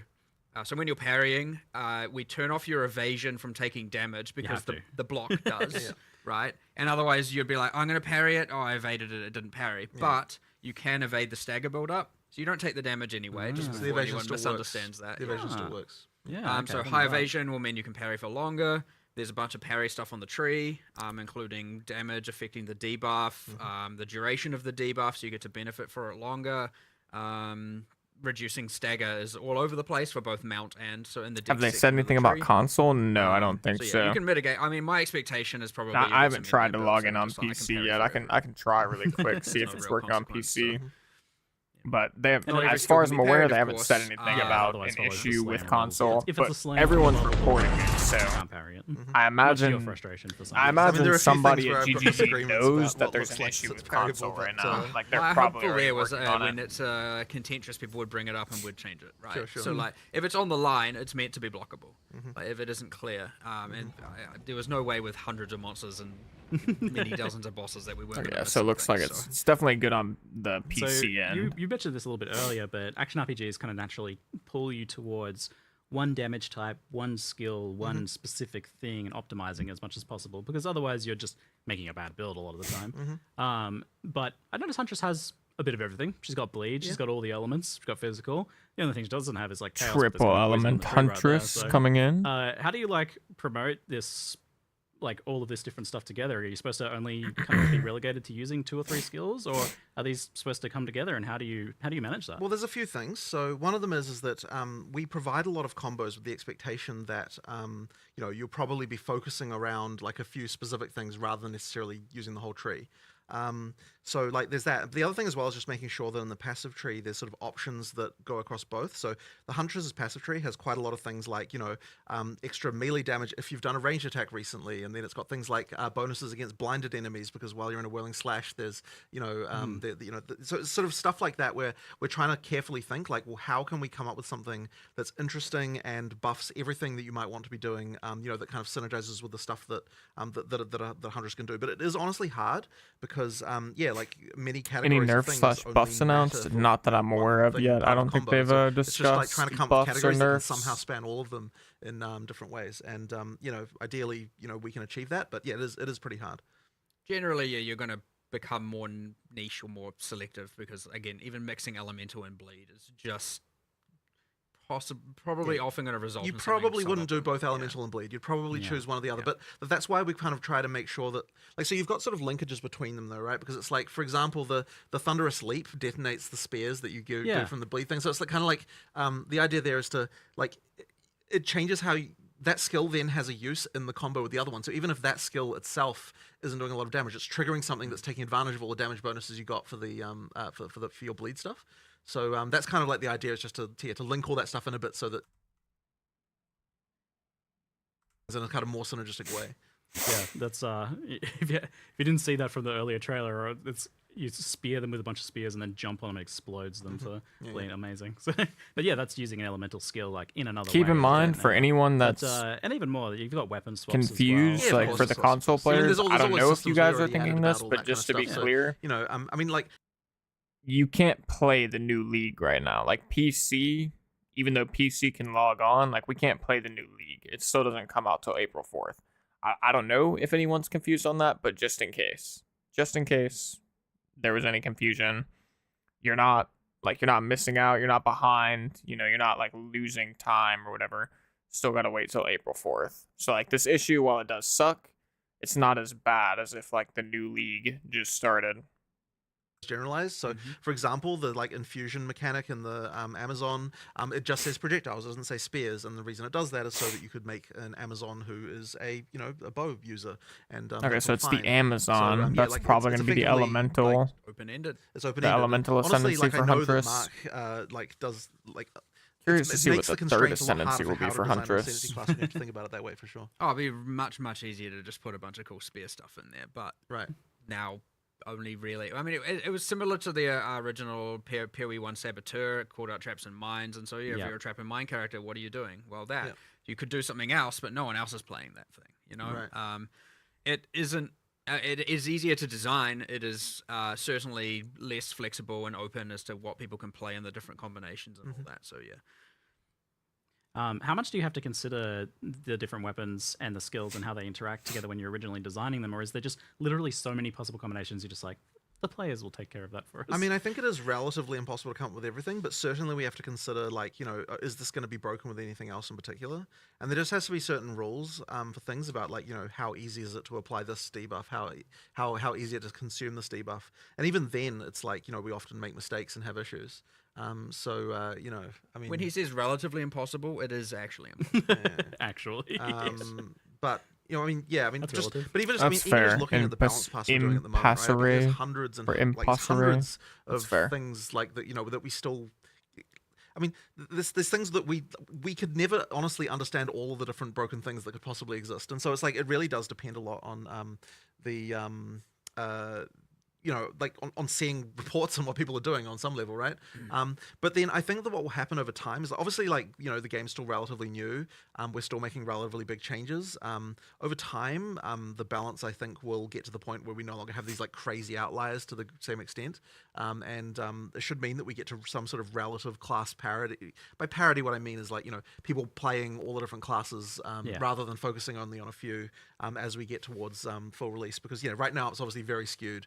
Because there's certain broken things, so the balance over time we'll get there. It's one of the main goals and benefits of the early Good stuff. access. Good It's stuff. just, like let's get the balance of characters right. Mhm. And yeah, this patch release was always going to have 1,000 problems, or probably 10,000 problems. You know, Yeah, I appreciate Next that, one will have Impasse. half that, Thank you, the next brother. one Thank half you. that, and probably I'm eventually glad I it's can going help, to my be down man. to like here's only a few things going, you know, out of whack. There's always going to be something because we add too much content for it to even be controlled. Again, there are too many uniques, too many supports, too many skills, and too many other changes for any amount of people. Like you're talking about a matter of you'd have to put in like thousands and thousands of hours internally to find it and then you give it to the players. There's so many people, it's going to take literally 5 minutes. So it's very beneficial. And we're lucky in that regard that we get to that level of testing and feedback and on such a mass level, and especially, you know, with things like, you know, Ninja and all Yeah, of that. what's up, and other people being SJ? able Yeah, to see it Huntress and looks discuss sick, it more man. The openly. whole We're patch, just going to be able to iterate the on it even patch faster. looks crazy. There's so But much yeah, every single content, patch brother. you're going to see a pretty substantial change in what's going to happen here. Yeah. Thanks for making the broken builds. And Yeah, I was gonna say the same thing, 100%. Thorpe. I mean, With you the mentioned way support they're gems, it's talking like about over 100 balance support right now, gems it added just this almost patch. like It's already like so many, and with you doing a different weapon for each of the 16 classes. there's like a slight I don't know, like underlying vibe here that maybe they didn't nerf anything. Like there's like it's almost giving me the impression that their thought process was we're gonna throw a shit ton of new stuff in, like 5 ascendancies, a new class, 100+ new like support and skill gems. So rather than nerf anything, we're gonna just like see what the meta does now. Like we're gonna see if like all of these new additions clean up the meta a little bit and take us away from this just double herald infested, double herald everywhere without even actually having to nerf it, which is interesting. But I still think they probably nerf some stuff and they just haven't said it yet. System, it's like, well, I'm kind of doing bleed stuff. But it so you definitely go to doesn't the sound bleed like they went recommendation super crazy I'm with less the certain nerfs. about that because I kind of don't want to get into the thing of actually telling you what your build should be. Yeah, that's a little different, bit different there. Maybe like more sorting methods for the show me all the gems. Oh, there's a lot that are only in there that I never recommended. Right at this point, There are, yes, Yeah. there are. It's going to be an interesting challenge you guys have set yourselves to. I appreciate Make that enough pixel supports there. perspective. If you're So, struggling with mana another and you thing that don't you have the managed unique, to make sure you yourselves, get and I always that. want- If you do already have it, then all I can really say kinda is that build does struggle with mana, like, but why did you do this to the yourselves with idea is you specters? should have So- enough Originally DPS those to were planned to where be the in full unique launch, but mana obviously flask is specters are a whole always can of enough worms. It's- for you, basically. Hey, let's just give players access to every monster. Also, we've made so many new monsters. Yeah. We're talking about all the broken. There's going to be some broken in there, I promise you. And there's going to be some stuff we have to change. I mean, they've done, but I mean, effectively. I can't what wait the to time- see what the time specters. between I'm so curious early to see access and what this people was find like, out let's to actually be are like the attempt at best least specters. to do a balance pass of this and like see if there's anything that's going to be a problem and then adjust numbers Yeah, but now accordingly. you've got to count all those support gems on all those monsters. Yes, I feel well, like this they'll is an sneak them in the interesting patch thing. notes on launch day. Support It's gems work- possible. that support gems I think work it'll on be a them. little bit before And, patch day, but I you wouldn't know, be like, what the hell is surprised that if they gonna just do? don't talk Yeah, about like it it's and they impossible to just completely put it in know, but yeah, patch like look, I notes. mean, there's probably definitely some some dark secrets lying in what kind of spectre mixed with support gems are going to do. And monsters have skills now. It's not like POE 1 where it's Exactly. like just a bunch of zombies just doing default attack. It's like everything pretty much has a skill now at this point. So But you know, the great thing about it is we got to leverage all that work again for the beast taming as well. So and of course the difference there is that you also get the mods from the thing that you tamed. So you know, that's going to be auras, ground effects. yeah, exactly. Spawn death explosions. No, you've got a whole nother ruckus of potential interactions. So you know, we'll see what happens there. We've done nice specific player versions of those things for which specifically when you tame the beast, so that they're not sitting there spamming skills in your hideout and all of that. Good. Yeah, Okay, nice. But also, like, Yeah, I'm there very actually curious are about player this versions spirit of companion of the thing. mods that Res can get, like, so that we can balance them if we need to. Yeah. Because some of that stuff would be ridiculous if you had it yourself. So you know, basically, we still have it sort of work. It mostly works the same way, but there will just be numbers tweaked to the player versions, and the same works as well for the what do you call it? The ritual sacrifice. Headhunter, yeah. Headhunter and stuff like that. So yeah, it's player versions of the monster mods for that. Yeah, this new attention to these things is going to benefit like the pre-existing stuff like Headhunter and that as well. Yeah, that's insane. There's a new. Probably should let people I'm not discover it. sure if There's a that's new what they were unique just charm saying, that, but possesses you with a random Sure Azmeri enough, spirit as Ziggity. well, and Sure so you enough, get the brother. demons and the stats, and those technically also have player versions too. But actually, not to necessarily make things worse, to make things better, because monsters are balanced to fight player life and monster life, not in the same universe. So, actually, what we've done is all the things you steal that are monsters and the monster skills. Like the explosions and the summoning bears and all that, we've actually specifically balanced them way up to be more effective against monster. So when you steal them, they're much more powerful, actually. Just so they're not just tickling monsters and doing 1% I wonder what of their they life kind of scale thing. with. It Are they was going to mentioned in chat, scale as actually, minions, like whole, the Azmeri spirit modifiers and things companions? on I'm stuff, kind of that wouldn't curious. that wouldn't transfer over with the companion system, surely. No. No. That would be a little bit too far, Yeah, perhaps yeah. a bit unhinged. We actually had to, because this is certainly a benefit. Once you have tamed the beast, it is not tradable. And people might immediately be That's like, not "Oh, that's tradable. sad." Well, Interesting. the issue is, and as much as you might want some of that, I'm sure you I mean, don't that want to be makes carrying sense. I'm around not a whole bunch of surprised, tame but- beasts in your inventory all the time, so that every Yeah. single time you Wow. find a good rare, all of a sudden you have to go and. Because it would mean that flame finding it. a Oh rare would God, become a yes. thing. Yes, exactly. It's actually Oh, like this think about that. annoying. In Yeah. order to make the most money, I have to be constantly thinking Yeah. about and carrying around tame. But then we beasts also and- made it so that as soon as you activate a beast, then no one who comes into the instance after Yeah, that so is you- allowed to so you tame it. can't do so any, you like- can't TFT the Yeah. it's like a whole there's like a lot of thinking about Oh that my stuff in order God. to make it so that That Those is bad actually things smart. you could I'm not have gonna lost, but lie. it Yeah. is like, no, Yeah. I'm not signing I up for didn't that. even think about that. Yeah, yeah. Yes, Oh, Go Gamer. like, There's currently an needing for issue for cheat console sheets. players being able exactly, to log right? in. And so Which you have to be beats really worth the careful. You have to be so currency careful. this week. And then the thing is like it's like we design this thing and then think, oh, trading beasts is going to be fun, but then you realize that the horrific reality actually. of what it will turn into. It's like, yeah, okay, Oh, well, no. you know. But yeah, at least we're thinking about that kind of thing. Like with more experience that we have now, early, so that we don't We've sort of been run down into that those road problems. before. I actually feel like exactly. trading beasts Yeah, yeah, would have yeah. been kind of cool, but I I'm glad admit we've that it learned would have from probably carried a past lot of issues with that issues. sort of trading. Yeah, yeah. Fantastic. So, talking about some of the other new skills, we had the addition of the Roar, which was teased quite some time ago, I think. Yes. But you've got it in and working now, and it looks Yes. like it's moving around pretty good. Yes, and yes. it's obviously you've got like a big downside. If you get knocked off at heavy stun stuff, you can't use melee from it, so it's for ranged attacks. Yeah, yeah. But it does seem like one of those things that it's going to be like everyone's going to use or no one's going to use because it's a clear speed machine. It is a concern. I mean, look, my ideal situation I is had that this you're exact using it same sometimes and thought not for the using it other Roa. times. Like, if you're using it like during clear, I think it will, like you will definitely want to, but we want to just make sure that we've got like sort of fun things like that, and like it's just a cool fantasy. Like there's stuff like that I just want to get in, and it's like look, if it doesn't work later, if we have to nerf it, I mean sure, I suppose, but like I want something like that to exist. We believe that it is balanced as much as we can. As much as we can. Okay. As much as we very can- convinced, Yeah, yes. it's balanced. It's balanced. It's balanced. Well, Yeah. as I said earlier, you can probably Yeah. get builds that get to the point of parrying indefinitely. So you can. That means in theory Yeah. you can probably get to the point of riding Sure. a rower indefinitely. Sure, right? sure. Again, enough evasion and enough Yep. stagger speaking yeah. into and all of that. Yeah.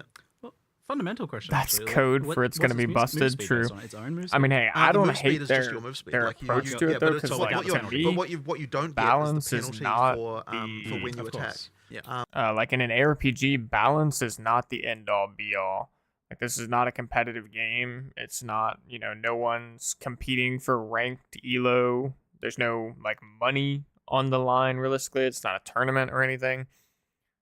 So I do think that it's perfectly fine. Like what Jonathan was talking about, I think it's perfectly fine to let balance take the backseat from time to time if it means letting them get fun, thematic, immersive things in the game, such as like the summon Roa or being able to go undead as a witch with the new Lich ascendancy, or being able to tame a spirit beast or whatever, all these different things. I think that's fine. They obviously just, they need to do the best they can to keep it balanced, but at the end of the day, like, if the game was too balanced, then probably wouldn't ever feel a reason to play different classes because they would all just be so comparable in their effectiveness across the board. So I think it's fun. Like map clearing on rollback, and then you get to the boss and you dismount like old school mounted knights who charge into battle and then dismount and fight. Yep. So You think items will be less expensive in general now that you can guarantee an average stay on an item? That should be the best way to use it, I believe. Yeah, because then you gain access to your dodge roll. Not exactly. particularly. I don't think it's going to be like a significant does the roller difference. then kind of do a bit when you're not on it? It can attack, but I mean, it's not exactly a huge damage source or anything. It's certainly better to stay at ranged. Maybe it's, just a little bit less expensive. I think the inflation of the economy should be less of a problem this go round because there's more things for people to dump their currency into. In the first league, there were not a lot of options to dump your currency. So the prices of items went up because more people just had currency sitting around and just stockpiling in their stash. But where in a setting where you have more things to get rid of your currency and the overall average population is not sitting on as big of stockpiles, like the price of items should be lower on aggregate, probably just a little bit. I don't know if it'll be very noticeable though. So we had that was sort of a problem in early access is that because of the way, because when we were designing uniques, we kind of designed them like in order of from base type up, just literally because that's the way the spreadsheets are arranged. It's like we ended up with all the low level uniques first, kind of before the higher ones, and it was kind of we didn't see that mistake coming. Like it was kind of stupid because we thought we'd get we thought we'd get through them all, right? We were like, okay, we'll get all the uniques, and so we designed them all. It's like, okay, we'll start working on the art, just go down the list. So then we're like, oh crap, now we don't have very many in-game uniques. This time we're like, okay, we really need to make sure that in-game uniques are a thing. There's way more of them. So the focus really is on making sure there's lots of cool stuff to find. Lots of really chase things that you can get.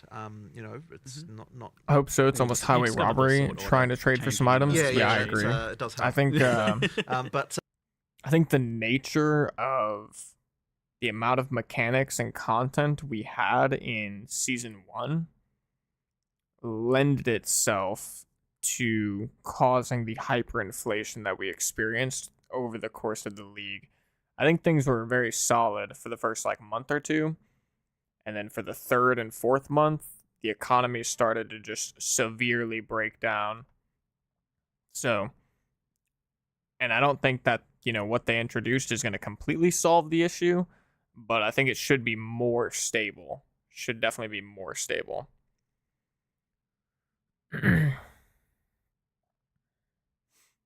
But yeah, I hope so too. Halo. Any idea how long we have to wait? How long we have to wait for what, Joseph? When is the end of the announcement and when we get into the game on PS5? I don't think the console issue is directly related to the announcement. I could be wrong, but I imagine it's separate.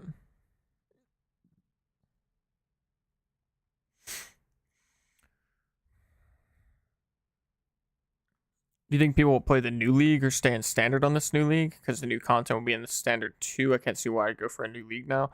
I think the vast majority of people would still be playing in the new league. Just because I think people want a fresh economy, fresh reset. Like, the economy of the current league, I don't think is going to get resolved whatsoever. It's still going to be like, kaboom. So I do still think that the vast majority of people are going to start fresh. Meta build. So you could, but I feel like a game has to have that stuff in it in order to feel like there's lots of interesting ways to experiment, because it's like the feeling of being the first person to discover some new interaction is an amazing thing, and then when people see something that feels smart, and it's if we don't have uniques that just take chances and do weird shit, we'll never have that kind of stuff happen. When we're designing a unique, we don't think about what's the value going to be. Yeah, we're not even coming out of it going like, this is going to be really expensive, or this. How long do we have to wait to solve the console problem? We can't get in. You knew what you were doing with that Herald unique. I couldn't tell you, bro. I could not tell you. The charm and I don't have the devs on speed dial. Honestly, there's someone said the other day, they were like, a successful unique is one that should be divisive. And I was like, I agree for the most part. But not every unique should fill that role. Some should just be clearly, this is powerful, I want it for sure. It is going to be on my build. Chase. And others are like, what can I do with this now? And then others are just like, we don't know if anyone's going to do anything with this, throw it in. And sometimes it doesn't get anything happen with it for 3 years. But we don't know that necessarily. It's like, let's just take an experiment and throw it in there and let the players figure that out. Yeah, I feel like you're with a lot of these uniques, you're designing a question. You're just like, I'm going to put something that's a little weird. Maybe someone will figure that out. Well, I think as Rishi called it, it's a puzzle piece, right? Yeah. It's just a piece in the puzzle. You put it there, and maybe someone will complete the puzzle or half of it. Maybe not. And then others where it's just like, yeah, this is SJ's on the job. And there are definitely some chase. I got SJ working overtime hours right now. Definitely. He'll get the servers back up and running ASAP. So on Chase uniques, then we've obviously had some like pretty crazy ones so far.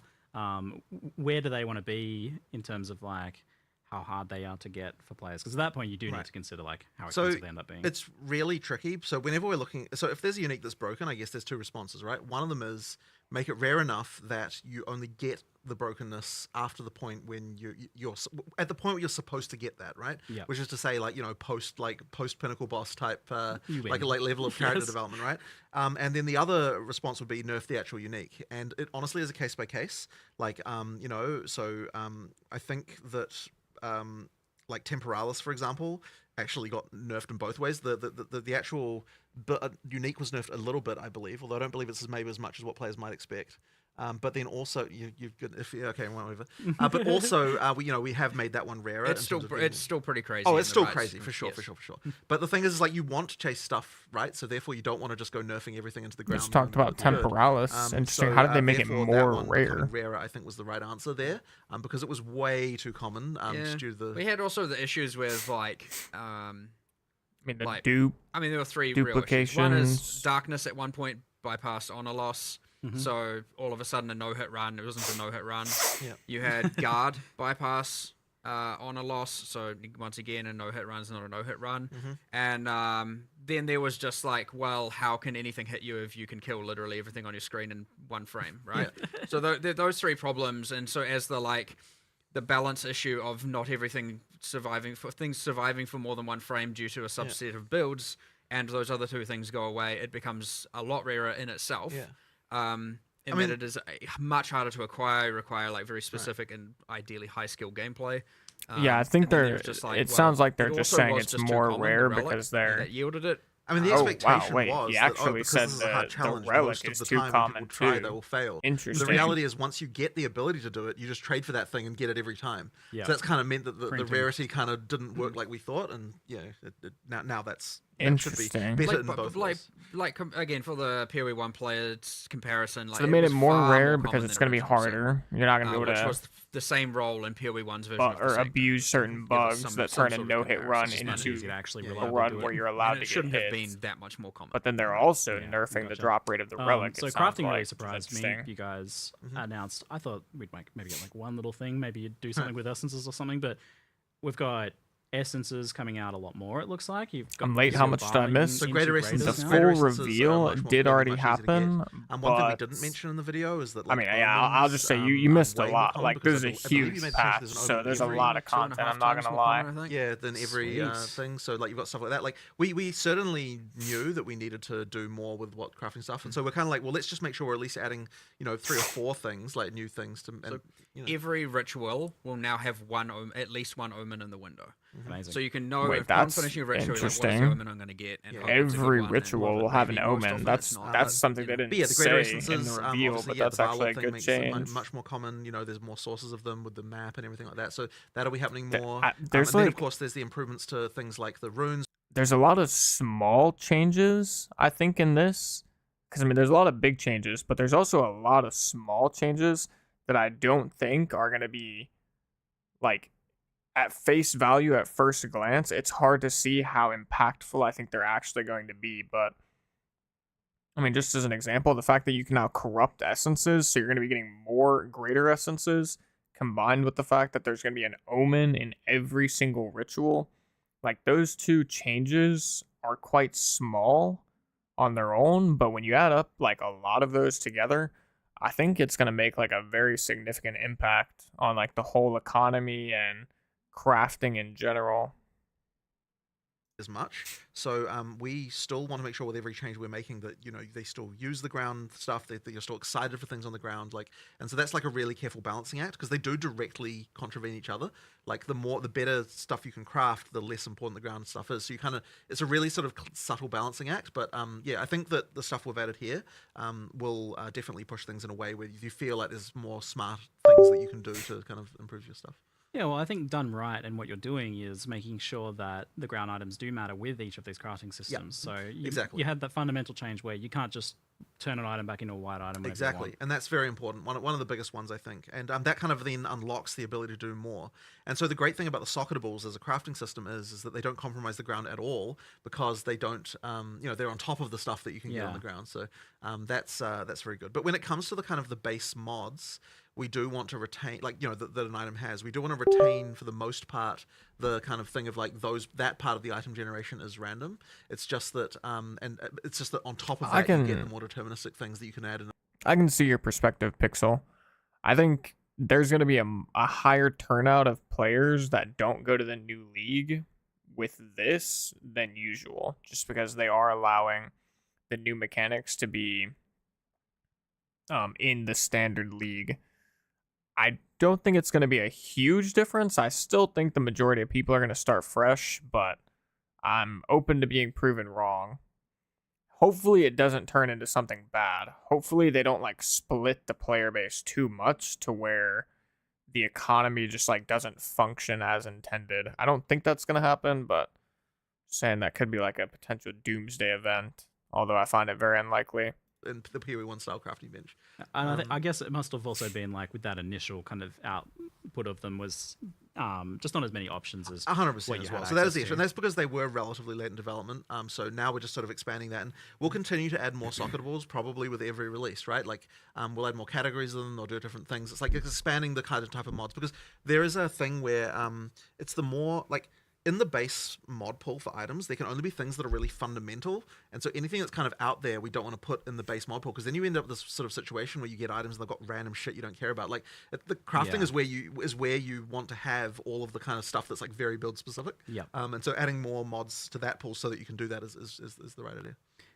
Why is it that you can't socket and ruin some things, like non-attack weapons, for example? Well, it was more just a choice for asymmetry, where we just wanted these things to feel different.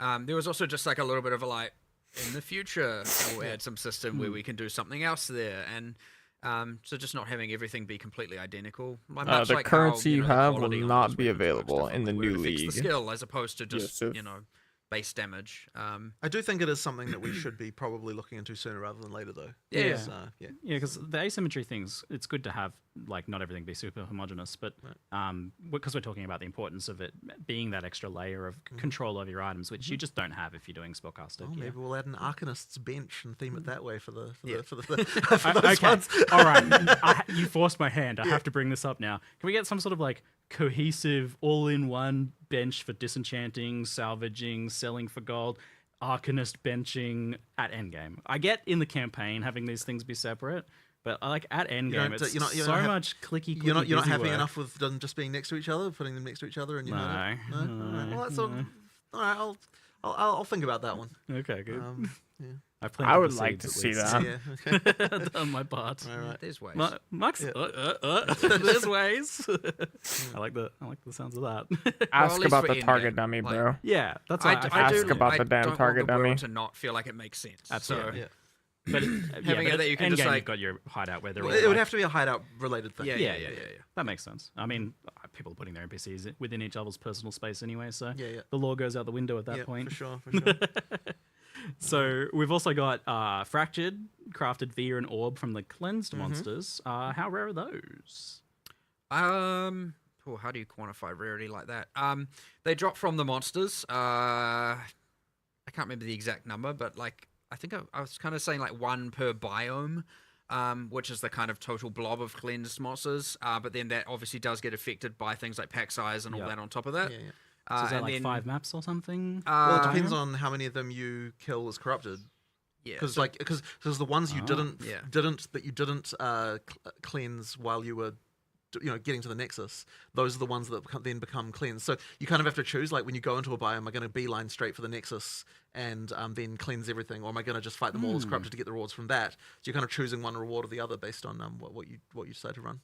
Okay, so you can kind of leave the Nexus for last if you want to. Yes, if you want to use it to try and get more fractured orbs. Well, it's the other way around. Do Nexus first, then it cleanses all the maps, and then now you can get the most chance at fractured orbs, or you can fight them corrupted before going to the Nexus if you want to get the rewards that the corrupted maps have. And we have for example, the corrupted bosses have their own uniques now. Yeah, so you're gonna want There's a bunch of new modifiers and how they. So there's like Yeah. random corrupted strongbox kind of things and all of that stuff. So you kind of really are like, I'm going to, have a look at the mods. I like this. I'm going to do this, then this, then this, then the Nexus, and then I'm going to do the rest cleansed. Does the cleansed boss have its own uniques as well? Not yet. Not yet. Okay. It does have. Not yet. It guarantees a fractured orb though as well. Oh, okay.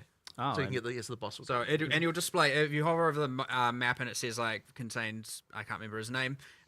Then you run it and kill it, you will get a fractured orb. So at least you will know that will drop one. Yeah. So with the fractured orbs being a way of fracturing, that's obviously super powerful for crafting. Are there any fractured items dropping pre-fractured? I quite liked that. I think we went with no in the end. Yeah, we were going to do it, but then we decided not to. But we might do it later. Yeah. So an extra add-on. Is there a particular reason for it or thought process for that? There just kind of wasn't anything that really fit that exactly. I think At some point, you'll want some new thing to Yeah, go in probably. that, like this. Probably. This feels Personally, right I there. would rather just drop more orbs, honestly, and let people choose how they want to use them.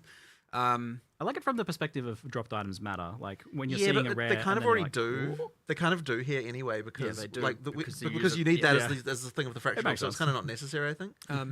There's other little subtle things, like for example, the cleansed monsters within cleansed maps can't drop equipment as a little thing. So they have much higher. Obviously, they're dropping things more like They waystones, can't tablets, drop currency. equipment. That's kind of They interesting. don't get to drop any of the armor or anything. So they're more like currency sources. As like an interesting Yeah, subtle thing. if you want more currency, then play cleansed maps. So we're gonna have a lot more essences, a lot more omens, potentially ability to get fractured, recombination with the new, more accessible at low and mid tier Design recombination. 4.0. Yeah. This is yes, recombination's certainly undergone some changes. This is a huge leap forwards compared to 0.1's crafting. For sure. So was it just about that you had to establish that really like humble baseline for crafting so that you could then go crazy with it like this? Honestly, I mean, look, on some level, it can just be, like you need an economy. You need to see how things evolve. We just don't want to do too much at once. I mean, although this may seem like quite a lot. I mean, It does, yeah. but the thing is like, but in terms of the initial system, it's like if we'd have had all that at the start, I think that we wouldn't have been like, we'll put it this way: it is hard to take the stuff away. So that's why we have to be a little bit careful as we do this. Yeah, I guess you needed to kind of assess the fundamental things like the no scours, the no 100%, ults, and stuff like 100%. that as well, because then you can have a better idea of how to build off that, which I'm super excited for. Crafting. But of course, and if actual you know crafting. us, like more, there'll be more. There's always going to be more. Oh yeah. so. Oh, you gotta have a new craft for every league, right? That's how it is these days. Oh, yes. I expect a crafting system for every league. Thank Yep, you. something like that. That's somewhat actually our intention. So yeah. I love it. Love it. Perfect. Wait, really? So let's talk about endgame then. Their because that intention had some humble origins somewhat as well is with to the add a initial, new crafting mechanic implementation every of POE league. 2's endgame. Obviously, trying some new things, being a bit That's- experimental, not necessarily just wanting Got to to be a copy little POE 1's careful with endgame. that, I How think, far have your if you vision want to with avoid the game 0.1's getting too endgame? Is it bloated. what you want? I would say that the main problem that we had is there wasn't enough overlapping axes of randomness, as we call them, where effectively you need to have it so that when you go into a map, there's just chances for random shit occurring, and then that random shit like might happen alongside some other random shit, and then now the thing together is like a new scenario. So I mean, effectively, Random like shit squared. yeah, exactly, right. So it's like if you look at Random what we shit actually added here in squared. terms of like encounters, if you will, whatever that means to you, like we've added kind of more than 40, probably something approaching 50 encounters, and that's if you count things like each rogue exile is a separate one, and each spirit's a different one, and things like that, right? So those are the things. But the big difference between the ones we had before and the ones we have now is that most of these ones can overlap with other things. So you have a situation where you've got the Azmeri Wisp that like happens to infect the unique boss of the area, and then that leads to a combat situation that you haven't had to deal with before, or then like you've got some essence thing that or like, oh crap, the this other wisp like caused the thing to turn into a boss that then it's just like it's all that stuff combining, or like what happens when this goes with with a unique strongbox, and it's like all that combining stuff, and that's what leads to the situation where you've got an exponential explosion of like possible combat situations, and then sometimes you just run into stuff that you've never seen before because of that, because of this combined in some interesting way. And that's something that definitely PoE 1 has got very well, because it's got so many of these things that have been added over time. And it's also something that we took care to make sure that each league specifically did. So what PoE 2 lacked was, I think, that. And so that will mean, I think, that the end game is overall just much more engaging. Now, obviously, we're going to be adding more content. I think that's a and, good way to more phrase it. stuff, but fundamentally, it's like Pretty it wasn't enough intelligent. it was specifically more of that type of stuff that we needed to do. And honestly, I don't think we've even got enough yet. Like, we want even more. We'll keep on adding that stuff, but it needed to become a focus. And I think part of the reason is that when we're first working on the end game, it's like we need to come up with the big ticket items, right? Like, what are the the league things, and like the maps, and we need to come up with all that stuff. And so it's the little detaily kind of things that kind of a little bit require a bit more like time and stuff to work on, even though they're actually like relatively like random efficient things to make. occurring Like, and we can combining make in a lot of maps. them I when we do agree. actually sit Yeah, I down and think design them, because they're they're like the way he making a described that, strongbox, like sure, it's like it's work. It doesn't take like that random long, if you know what I mean. But it encounters, is like having but it is more that of stuff those that really in the adds all the game. flavor and kind of interest. So we'll just be It's gonna continuing to do that spice through up the game. And I mean, farming even yesterday waystones, we're make having it a a lot more conversation about, like, enjoyable. making it so more of the maps, even just like regular maps, have more interesting just little things that happen in them and stuff like that. Like more like what the campaign has. Love that. So Is we white hype haven't, only like, got hype, there or yet, I would like, say as- no. through I think early it's access, we'll living up definitely to the be just hype. like introducing more. It looks of like it's those- gonna of be those a little details banger- everywhere, so that you get banger things like that. patch. Yeah, so a bit like those exploration mechanics in campaigns. 100%, yeah, could be a thing exactly. that's That's just we just want to make sure that you feel that same way through the end game as well. And with the leagues as well. Yeah. And like, there's really only so much randomness that can occur within a breach in a map, and so they will end up feeling ultra repetitive. Whereas, and again, in PoE 1, you had the boss that could spawn occasionally. You had 5 different factions. Things like that. And it is very much our intention to expand on all the leagues, to have way more random things occurring, mini bosses spawning.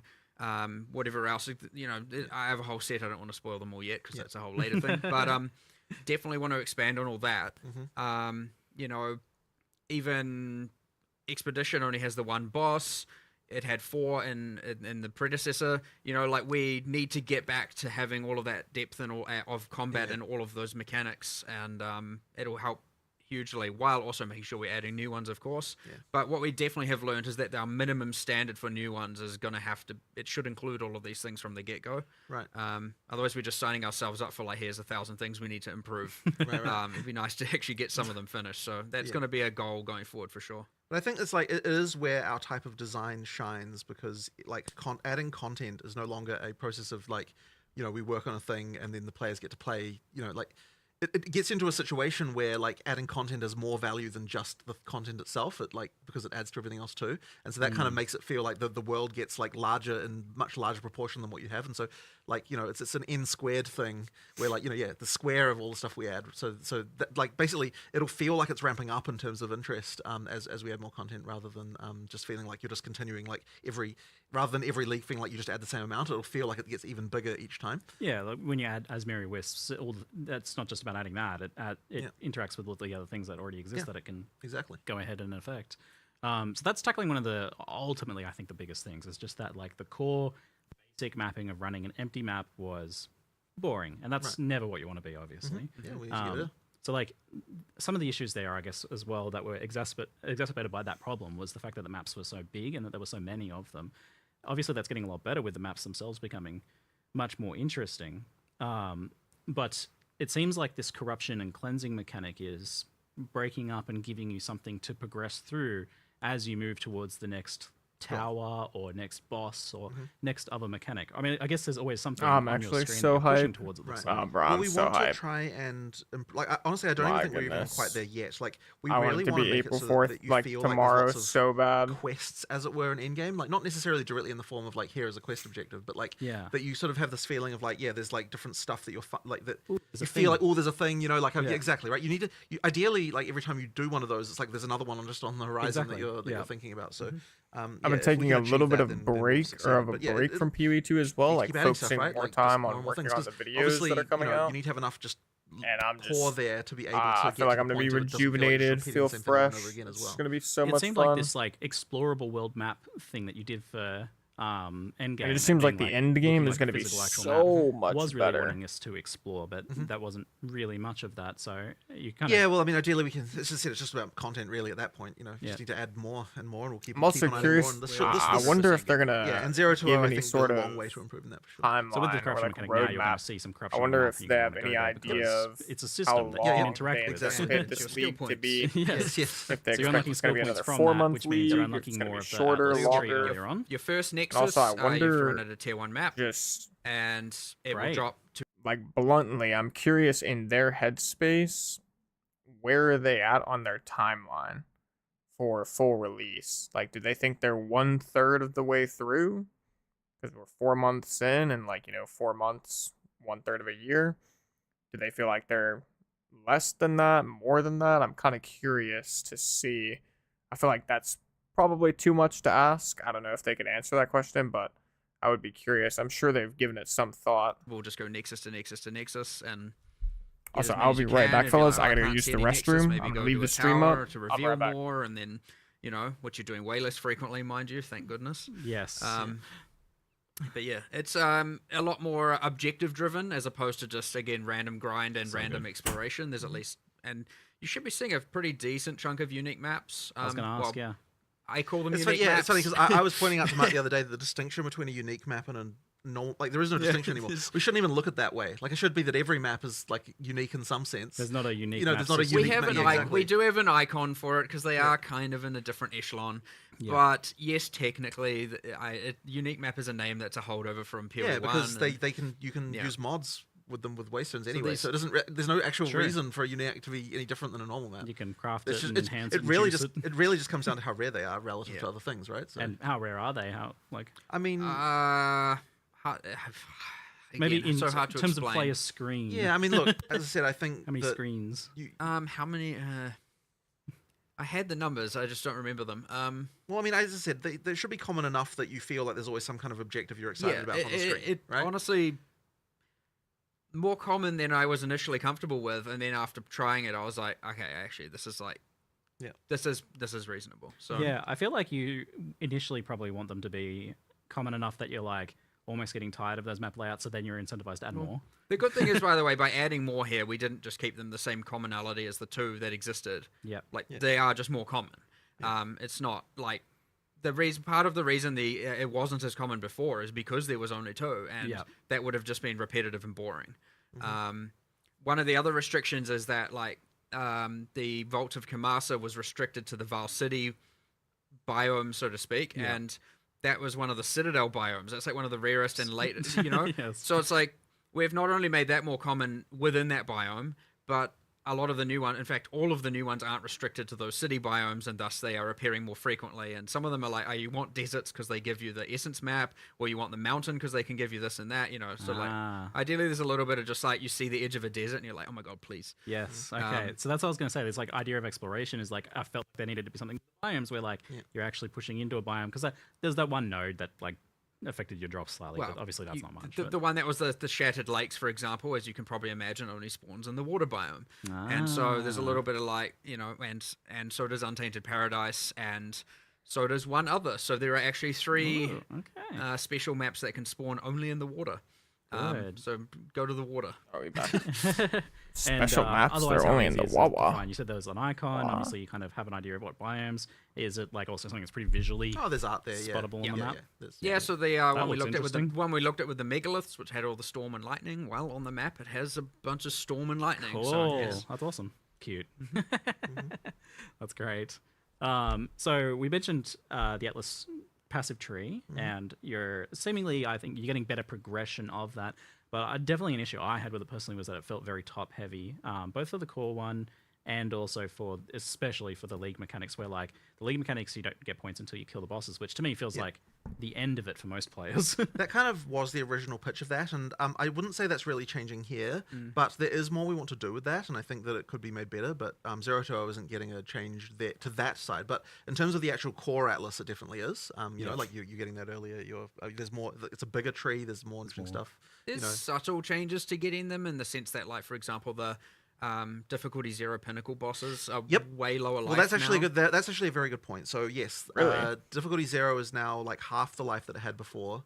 And Wow. So that's like a pretty But substantial difficulty change. 4 is currently the same Yeah. as what it was before. So it's same top end, but like easy, more accessible for more people at the bottom end. Right. That's a and then smart also because of change. like, you know, Definitely due a to the smart reliquary change. key working the way it does, all pinnacle bosses can drop all uniques at all difficulties, except they are like substantially less common at difficulty 0, but you feel way less bad for running them at that point now. Right. So again, it's just opening that up to a lot more people to farm. What, and what it's is not this so much dependent reliquary on if your key build can't do mechanic? Like, I difficulty 4, remember you're them not really talking a viable about it. character kind of Like, the mindset. bosses can It's a drop a much more easy reliquary key, onboarding and you can go for open a those. Yes, cache. which will give you your bosses now. first sets of a points. reliquary certainly a lot cache and get easier like some now. special loot from it. That But being said, not if you're playing the most broken how? build of all Like, time, because you probably I feel like nerfed they into said the something ground, about let's be supporter real. packs. With your new related to that, build, but it we'll doesn't have to seem see like how it's they a balance supporter goes, With their but- new pack broken mechanic. build. Yeah, but, well, sure. yeah. Seems like it's a one of new those boss one of those drop specs, that you can yeah. expect. Anyway, the ultimate point being, yeah, you're certainly going to get those initial set of points easier than before. However, you are right that something isn't quite right there still, and I do need to kind of explore. We are going to do more with this like later. We've talked about this issue, but we didn't have time to do anything about it in 0-2-0 as much. But certainly by the end of early access, I think that system will probably look quite different. Part of it also, as we were talking about before, adding all those extra bits of content to the leagues, it'll help give more interest to the trees and more nodes we can add to actually invest into. Because if you think about a breach, there's only so much you can actually modify right now. Right, there's a level of radius, speed, density of monsters, and like sure there's the standard stuff with monsters, but like you can only go so far when you don't have all of that depth of different factions and different bosses and different mini bosses and different itemizations or additional things with catalysts and whatnot. Like you are quite limited in how expansive a tree can be, and so it'd be nice to get those things in and also kind of look at the trees at the same time and reevaluate how that works, just so we can have them be more interesting while we're at it. Right. But yeah. And now with the pinnacle bosses, if you're like halfway through a level, you don't need to. Maybe I'll do that when I get the rest of the level now. Yes, that was a good change. So yeah, as he was saying, as you were saying, you no longer gain experience or lose experience anymore Pinnacles from bosses from drop a Pinnacles, so you key just that can feel drop free their to do them specific anytime. uniques from the box. So yeah, I Okay, think that's just see. a straight up upgrade, That makes and sense. I think that it's not like you were playing Pinnacle bosses for experience. No. So yeah, it does the downside is not an issue really. Yeah. It also is the nice thing of really just keeping, like, if we add more leagues, for example, and we end up with a Domain of Timeless Conflict problem, where it's just like rotations to max level, like ultra Yes, ultra we quick. don't want that. This lasts like, 5 to at 10 least minutes. way now now I we was can in the say restroom, that so I can't maps say are the for way you sure. level, I that is can't what say you're for sure. doing. Thor, And sure, you might I get don't some think you sort missed of anything unique map super major, rotation though. here, and maybe not. I don't know. It depends. But hopefully we can avoid that. But either way, like it's just really you're playing in maps to level, and that's what you're doing. It's and there's not, something that's not nice about itemized that. content, right? At though? least, It's at, not something at least until we've added. they Delve. said that Well, sure. tier There's zero like, there will pinnacle be future encounters are gonna be parallel like in-game half systems, right? default though. So like tier 0 Zesh, tier 0 Simulacrum, like tier 0 of all the pinnacle encounters should be about half as difficult in 0.2 as they are currently. But the final difficulty of the pinnacle encounters should be the same difficulty. So basically generally speaking, the lower difficulty stuff is going to be easier. It's going to be a lower barrier of entry. Give more players access to getting like their special Atlas tree points for like breach and stuff like that, which I think is a pretty good change. Yeah. So speaking of like map progression, there's been some fundamental changes there. You're telling me that now you can no longer drop maps below your current level of map. It's correct. So yes, you no longer get if you're playing a that's T5 map, interesting. you're only going to get T5 maps, or if there's a boss there, a T6 map. But we've also smoothed the So way if the you're whole a progression works. T15 So maps, we've actually you're the map drops only are gonna way get less random now T15s. entirely. When you kill the last rare That's in the map, interesting. that has a it can affect. At T1, that was a 100% chance to drop another map of the same tier. And then as you go up the tiers, you can still sustain that using Waystone chance. So effectively, it's de-randomized that a lot. And then there are several ways that you can get upgrades. So in terms of like going up the tiers. So one of them is that when you kill a boss, that's a guaranteed +1 upgrade. Then of course you can still cube them up, 3-to-1 recipe to go up a level, or you can run it corrupted. And if you're running a corrupted map, then because it drops the same tier, that's like a sort of guaranteed. When I say corrupted, I mean the one that Varlorb corrupting up +1. Corrupting up +1.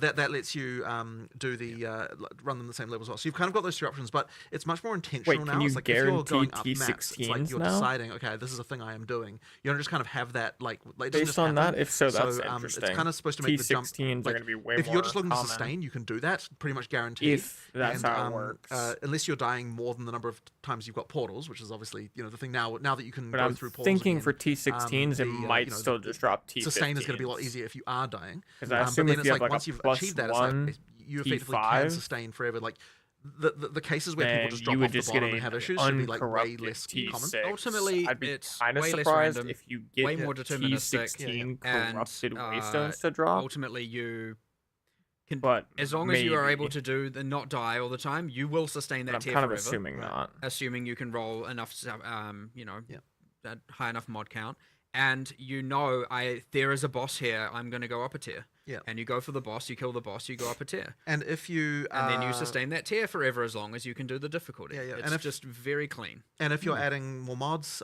which you do need to be doing to continue to maintain 100% ability to go up tiers, then and if you're doing that early, you're getting more maps than what other people are getting, which means you can do the cubing as well. Like it's just kind of like it just much more effectively gets the thing where good players can advance at the right speed, normal players don't fall off the bottom of the curve. It kind of solves all of those issues without, but also you're not going to have just like hordes of low level waystones that you don't need as well. So And just know it does. There are still you can get to the highest tiers relatively quickly. You have to prove you're good enough, your character's good enough, but if you're doing it, you get there, right? It's pretty quick, and you can take it at your own leisure as well, and that's completely fine. So it's not like, oh, we've made it way longer to get to tier 15. Like, none of that is really the case. It's just that before you could luck into getting to T15 quickly, with some level of, biasing the luck, of course.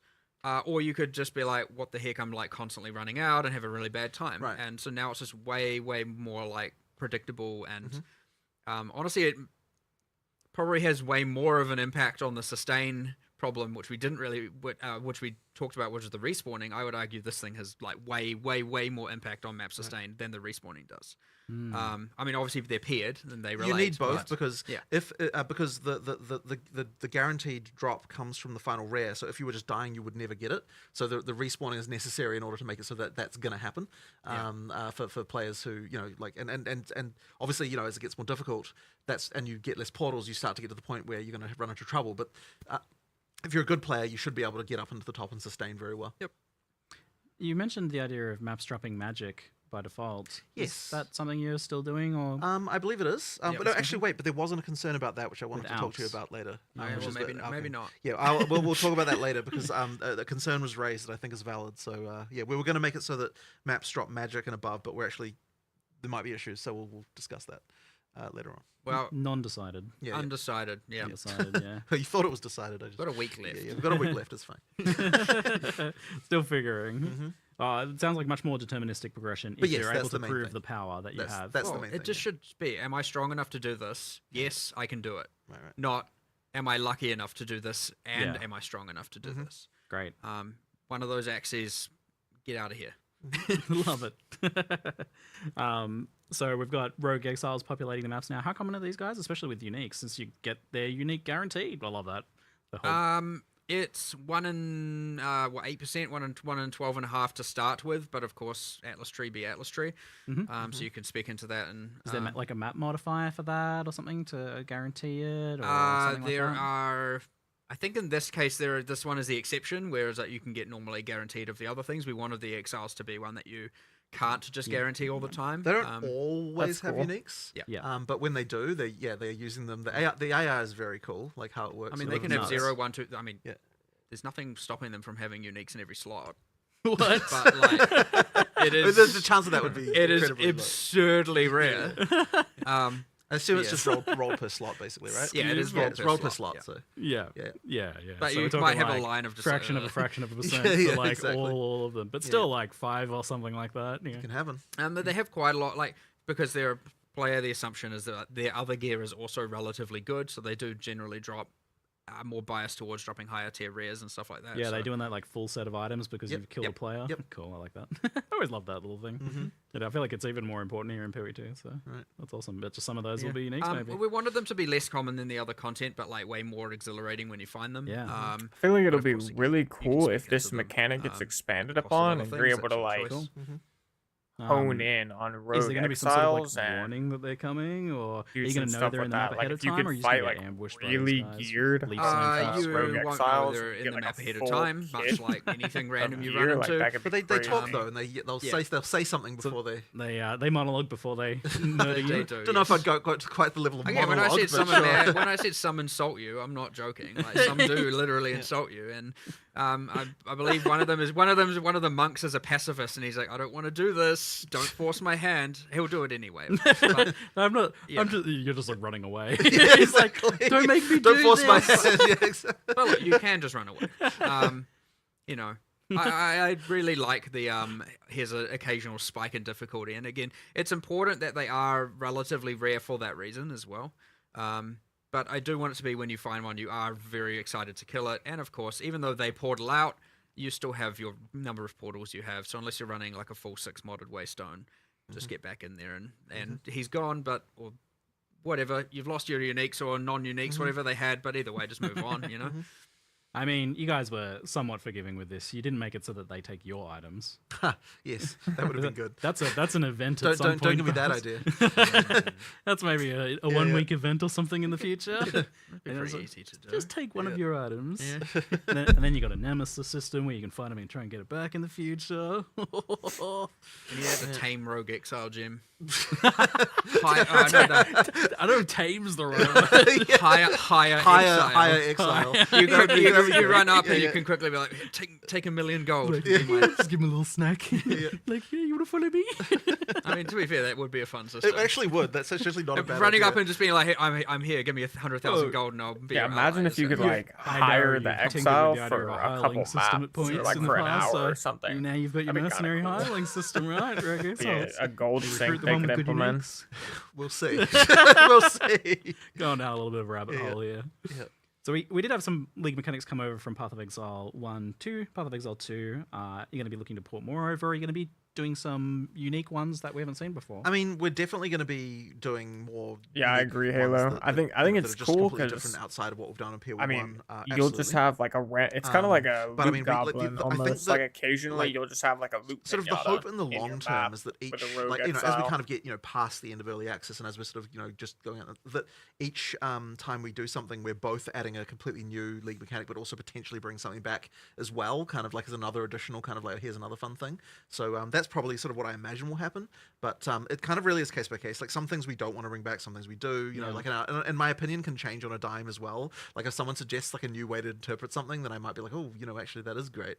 So Exactly like honestly, that demon necromancer. assume Exactly like that. that we Except have a it's full not plan of currency. everything. It's but gonna be like in reality, it's gonna like be like very one of much the loot responsive goblins to that was for, like like, what's happening, equipment. and like Where you the feel plan the the need. plan You're gonna get the actual they'll plan just have a bunch of relates items to the for things you that if you like kill are definitely them. happening, right? You're talking acts, you're talking classes, And you're talking maybe like they all could that have stuff is like currency, too. definitely. I mean, they haven't like that's happening. clarified It if, takes a long time to produce. It sort of rogue happens in the background. exiles You've got will or will outsources, not and drop armies of currency people as kind of well. working on that stuff, and then all the kind of like more incidentally stuff is You very would much think like, if they're oh, like an let's do exile, they something should cool. have Let's just make some this. Why do we do currency, this? but- And we don't have a, I don't have a plan for the next, 12 strong boxes. It's just, Yeah, like that, An demon idea, and necromancer, like, yeah, it's like that. That's cool.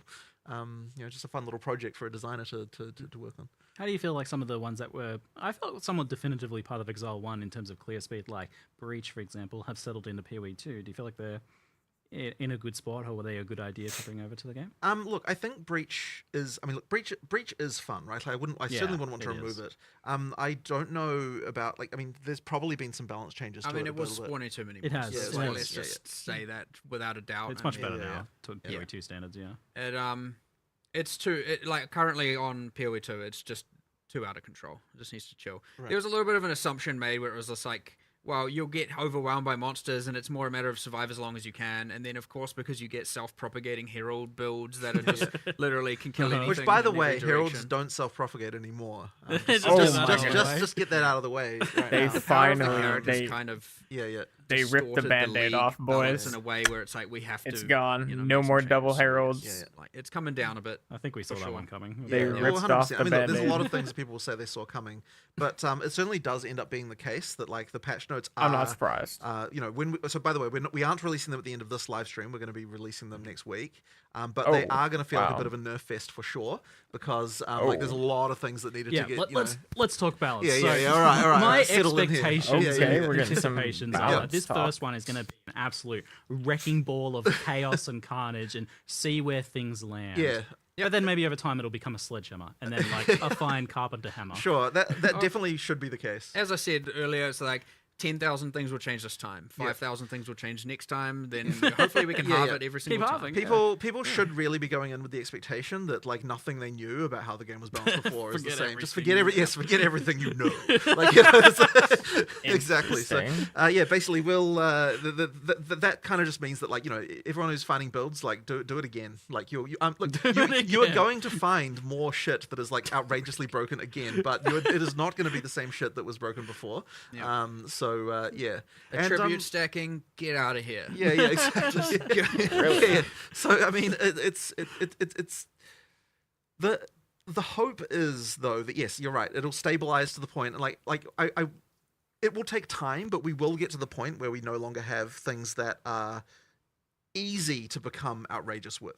Right, like the I think idea the is like it thing- shouldn't be that you can just slap a few different combination The of thing supports with together this, and though, then, is like, you're that just like destroying pinnacles Particularly in if they're 14 waiting seconds. to drop the patch like, it notes should until be next week. that- 14's a long time. Yeah, okay, Chances are sure. no one's gonna but- know 14, that sounds what like to terrible. run. That's not even on POE. Yeah, no, but Ninja. that's what I'm saying is with no items, right? Like it's gonna take probably a week, a couple weeks, maybe even a month for people to like fully flesh out the new meta if they really come in like guns blazing with the nerfs and the buffs and the balance changes. If it's like massive balance changes, it's gonna take a minute. We'll do that. Or like a common unique, you know, and then that's it. Yeah, you exactly, know, right? and- So, yeah. but it can be, but once again, but if you get temporalis, you know, it's like, well, now, you know, like now you've got Amazing. some you've got some shit going on, but it really has to be that you know there is an economic factor involved in becoming ridiculous. Yes. And so it's when that's not the case that we have a problem that we need to hit shit with a big giant balance sledgehammer. Yeah, so Yeah, originally I I was think gonna come Double in and, Herald- like, I ask think about Double all the Herald is a specific things, but we perfect just assumed example that, of like, this it's gonna be issue. chaos. So Yeah. I like It the gave idea you instead of way too focusing much on power for kinda like your zero core, what are you cost. aiming for? What are your goals? So, what are your like? What are your I'm metrics? not surprised. Uh-oh. A number of Okay, there we go. like They're back. damage / how fast you kill a pinnacle boss. Yeah. That you're aiming for, and then how much players can exceed that, and you're like, Yeah. So it really should be that you're not killing, as I said, not killing pinnacle bosses that fast at the moment. Like a good sort of benchmark for like just a guy walks in and like has kind of got something that's like not stupid, but also like not like doing something, you know, like not crazy. And we kind of imagine that they should have about 50k DPS doing something like that. But at the same time, anything up to 500k DPS is 10 times, you know, is fine. is also okay. And well, that'll take you from taking a 3-minute fight down to like a 20-second fight. Like, you know, that's your range of like potentially acceptable Yeah. kind of things going on. But if you're doing above that, then you're in like we're probably going to nerf you territory at some point. So that's kind of like the thing. Now, it's worth mentioning that like we've lowered like the life of pinnacle bosses to get that to be right, and sort of things like the difference between a T15 boss and a pinnacle boss was just way too much. So that has been that's been sorted that out. was definitely Like it's true. things like that we just need to sort of get things in the right place here. So that's a sort of expectation. Now, obviously, people are going to still find ways to get 10 million DPS somehow, I'm sure, even though we're like nerfing many things.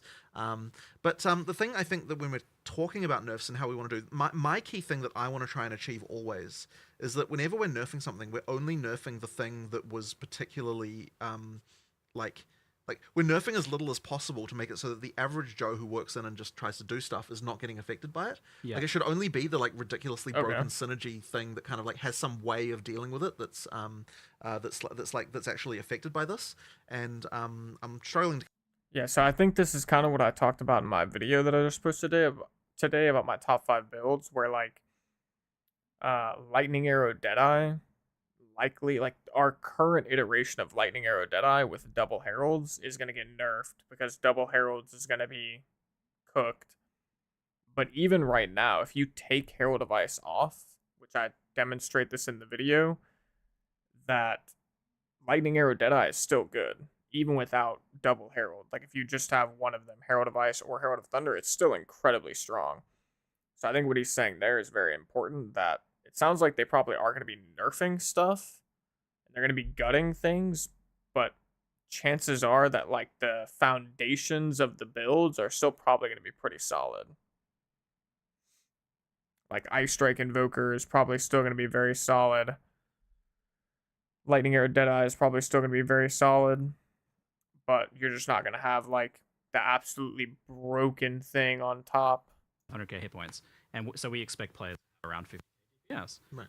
So that's a clear number. Like, we know that, oh, yeah, and we're okay with you killing that, like, 10 times faster than we expect. Right.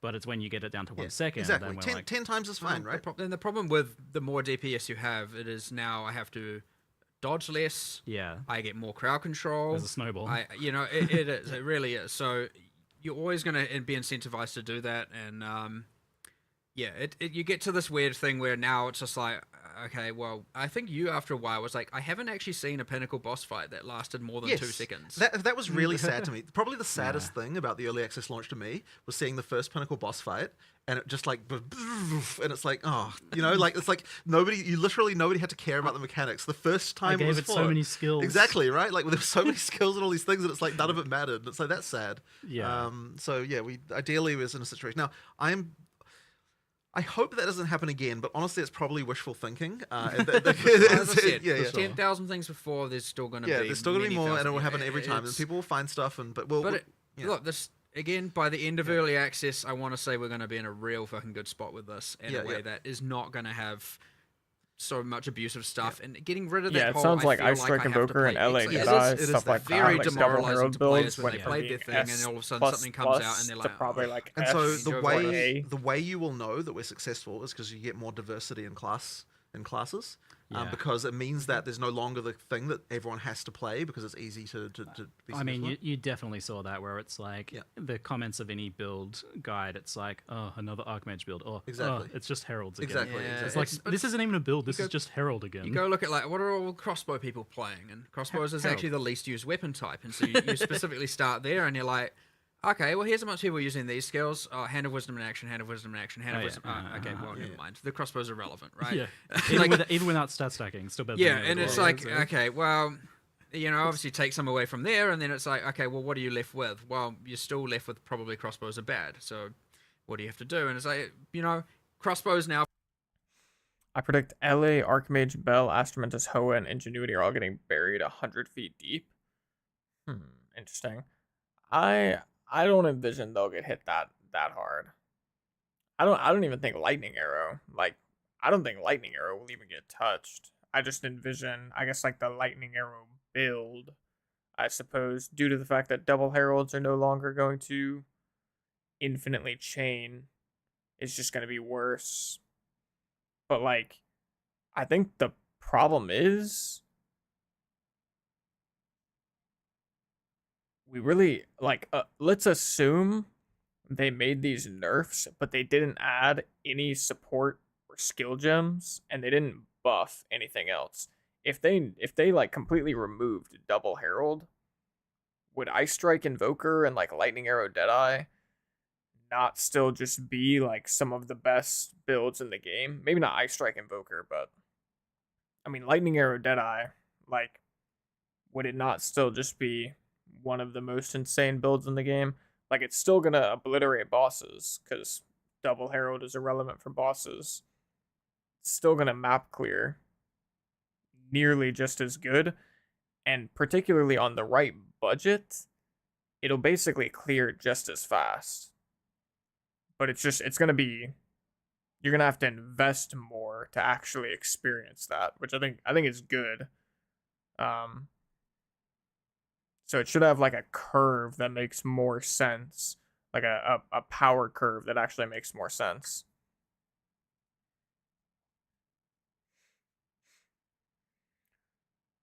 they'll bring them way down and inch them back up again when no one uses them. I mean, hey, I'm open-minded. I don't feel like I'll be shocked too much regardless of what they do, but I would be surprised, like especially based on what Jonathan said, where they're gonna hyper focus on just the specific broken interaction that like broke it.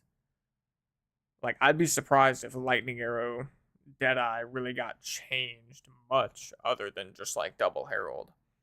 Well, I'm sure it'll be changed in some other ways. Like yeah, I wouldn't be surprised if Ingenuity got nerfed, to be honest. But at the same time, I wouldn't be surprised if it doesn't, just because they've also added 100+ new uniques. So in the current state of the game, Ingenuity looks really, really broken because it doesn't have competition. But if you add in competition, then all of a sudden it becomes less broken relative to what it's up against. So I think there is like a dynamic there that they can play around with. It's just completely pointless at that So point. Yeah, we'd rather give you everything all at once instead of just some like here's But even once you have the patch notes, like don't even be under the mistaken illusion that you'll be somehow able to determine what the best builds are from that. Like yeah, exactly. This is what I was saying a minute ago. It's hard to take things into context because you can look at You won't it be and able. say, oh, No okay, so, one's like, gonna this know thing got buffed, until but this thing got nerfed. It's like okay, but you're linking just two things. You're not until linking weeks all in. of the other things. Like Yeah, the meta is exactly. gonna take time to shake out. So I feel like people are still We'll try gonna though. We'll try. Sure, good off give it a just shot. using- Do your best.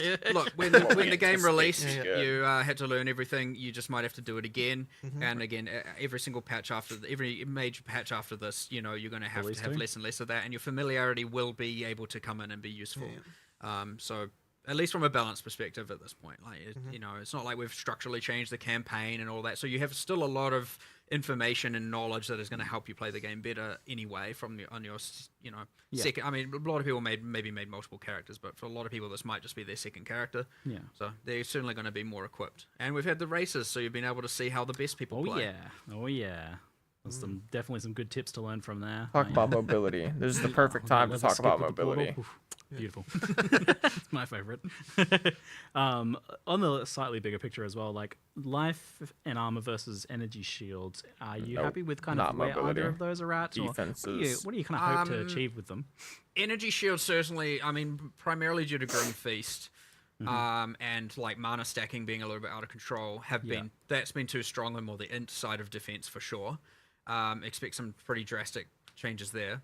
As for armor, well, it's one of those like accuracy kind of things, right? Where it's like or dexterity and like where it's like honestly our next point with that is honestly just to get in a room and just be like, all right, let's pretend it didn't exist and we were coming up with the game from scratch and we're like, okay, we have strength.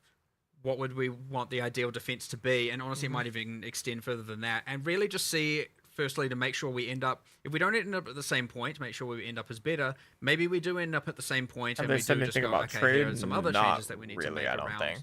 physical damage in particular or something like that. But Yeah, they're it's they're one of those kind of things where at talking this point we balance just right need to now. like They review kind of it like from they were just literally back talking to about basics balance and too, see where we end where up. they've been Because talking it about might be balance something now for a completely little different, bit. but like it might also end up being relatively the same, and maybe it was the better answer. But either way, it's worth the discussion and worth the time because, it's. I wouldn't say we're happy with it, and I wouldn't say we're necessarily like all the way unhappy with it. But it's there's something not quite right going on for sure. You're still fundamentally questioning some of these things and willing to go back to the drawing board on them, which is quite interesting. Well, 100%. I mean, this is the time to do it. We drastically changed how evasion works, and I would say it's for the better, and we should be exploring that with everything. And, so we just need to do that process still. That being said, as we make things more like the shield block better, as we buff the ascendancies or nerf them in on the other defensive arcs, things like armor will become better. But yeah, it's not quite right, but I don't have enough information to say, where it will look, what it will look like in the future. So. Yeah. Okay. Cool. Yeah, I don't So actually think let's talk armor about is like recovery that as well, because that's one bad big thing. I in the remember current early on state. ExileCon I agree discussions it's about bad, the importance of and it's limited recovery lackluster, and making combat matter, you know, but so it's that you not could like have situations where it's you not get attritioned useless. or where like the hit that you took matters for the next hit that you take, and you know, just back up the full. But it's pretty good in boss fights, honestly. I feel like recovery is somewhat limited. That still happens a bit, but certainly in clearing, you have access to tons of recovery with cannibalism and things like that. It's certainly out of control, and it's a little bit of, again, partly due to the fact that kill speed and clear speed just was way higher than we had expected and what we balanced around. And because if we were balancing around what people are currently doing with the upper echelons of builds, you'd like, you know, you'd have to have effectively every average player and average build just could be completely, it would be useless for them. Now, there are ways around that, of course, but part of it is like a lot of the recovery mechanics, like if you're talking about things like on kill and based on damage dealt, it is a rich get richer problem. And so, yes, there are cases that are problematic, and then there are just characters that are too strong.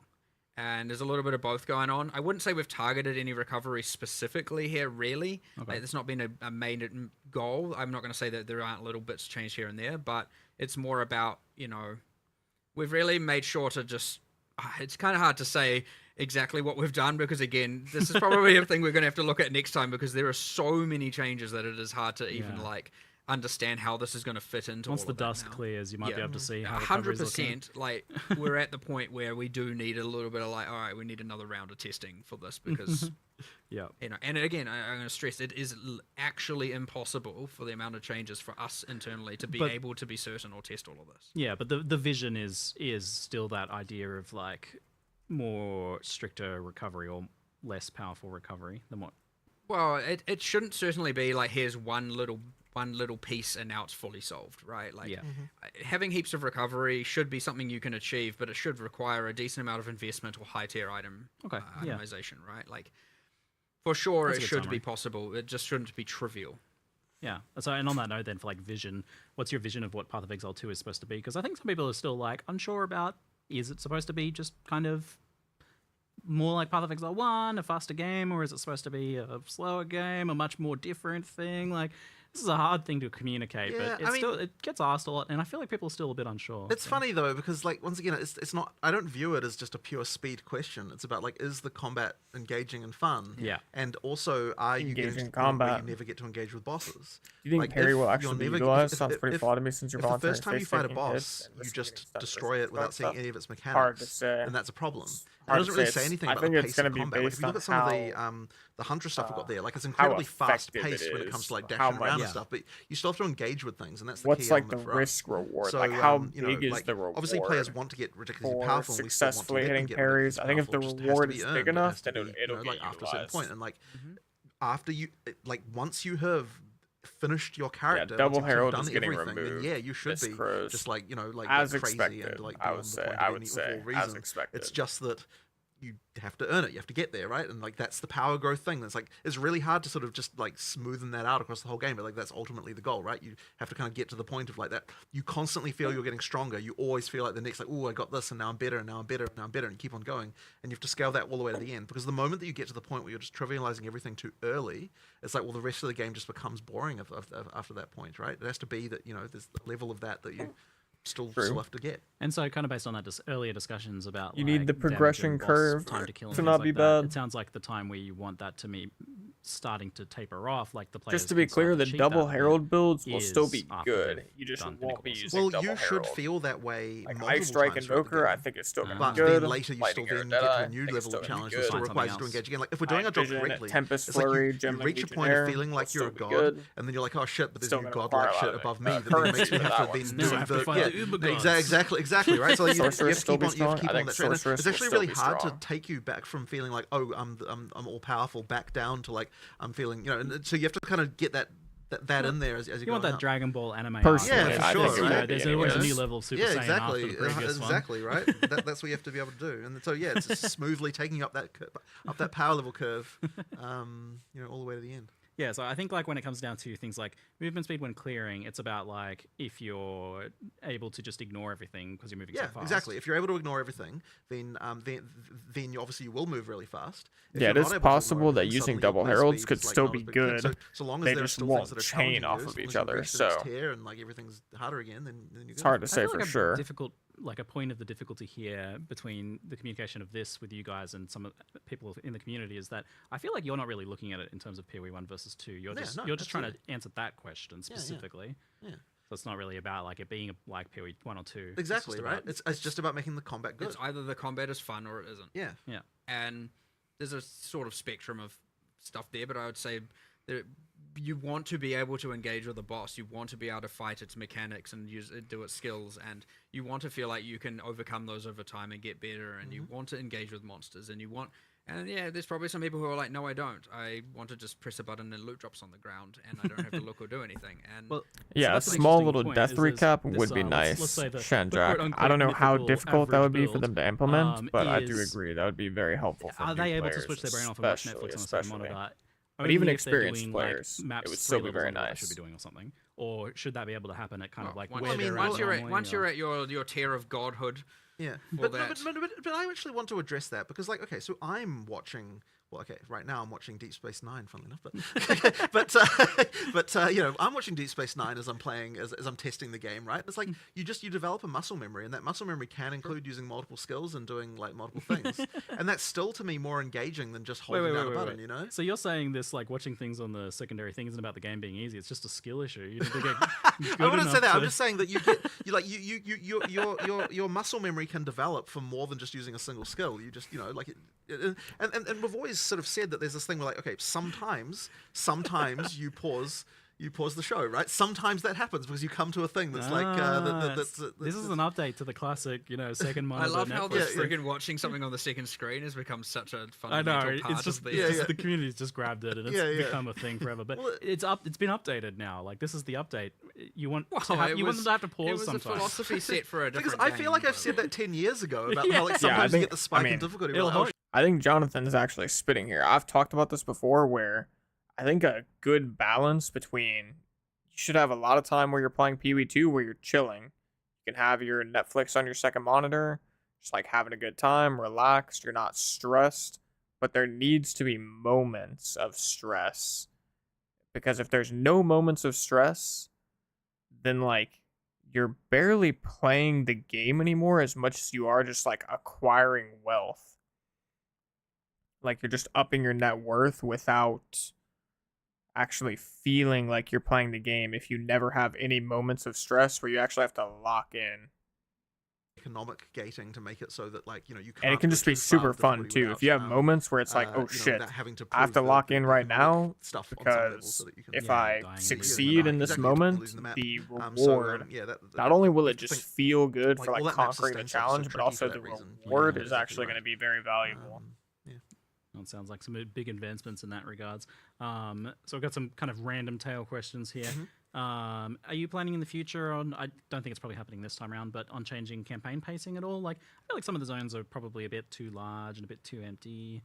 I mean, that's more about adding more stuff to them than it is about making them smaller. Yeah. Like, there's still a lot more events in campaign that we haven't added yet that Yep. still need doing. There's like big lists of things that we never got time to do, so we'll keep on getting to those. and do The them. argument there, which I do believe in, is an area should be able to be large if it has enough interesting things. The Right. frequency of interesting things is high or I mean, consistent. like the size of an area is completely right. Like, imagine there were no load screens. You just walked from place to place. Like, you wouldn't be thinking about area size exactly. It's just, is the density of interest enough? It's true. Like the fact that there happens to be a load screen between one place and the other is not Yeah, really the relevant long element. is directly Yeah. proportional To- to, to- interesting. Yeah, exactly, right? So yeah, so to me, one thing we do need to obviously do, and we have done in some areas, is just making sure that if it is a large area, it's not just interesting things to find as well. It's also making sure there's enough monster variety that.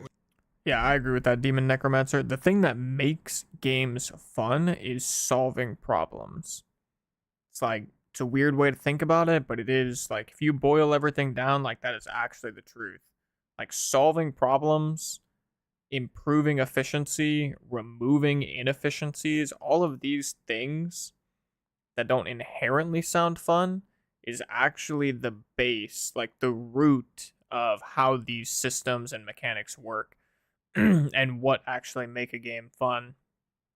Solving problems, putting together the right puzzle pieces to create the right picture. Like, these types of things are actually at the core of what makes a game fun. So if you never have any stress, if you never have a problem to resolve, you're going to get bored. We've got both the Wisps and there's also strong boxes as well through campaign. Like, they feel a little bit different. Is there's just as you play through, you're certainly finding some things you wouldn't have Shrines done. soon. Couple more Soon, shrines. yeah. The what's it? Shrines. Oh, We'll have them actually in the campaign. Shrines will be in the campaign, Cool. okay. The wasn't Wisps quite done, strong something like that, boxes are Hopefully going it to might be in the bit better. campaign The this ones in time the around, It which works is a little nice. bit better narratively, but using that asset throughout the campaign, it would feel real random. So Yeah. it's just a matter of as soon as the art's done, we'll be chucking those in as well. Oh, great. So that could be after release. It'll certainly be shortly after. But also, like, every time Awesome. we do like that we're expecting people to play through again, like, we'll probably tweak like which content spawns in different areas, and we'll just like fiddle around a bit so that then you play it just feels a bit fresh and things are going on there. Yeah, you kind of got me there. I feel like each of the zones I'm trying to think of that like feel like they're way too big is like they're also just coincidentally empty. Yes. So I guess that is maybe Well, perhaps more the it's issue. it's the exact same problem happens in maps, by the way. Yeah. I mean, yeah, we talked about that. Like the Exact boring same empty Yeah. map. When the maps, when people say the map's too big, just not. I think it's I content. think I phrased it to Jonathan yesterday when we were talking about it as every screen looks the same as every other screen.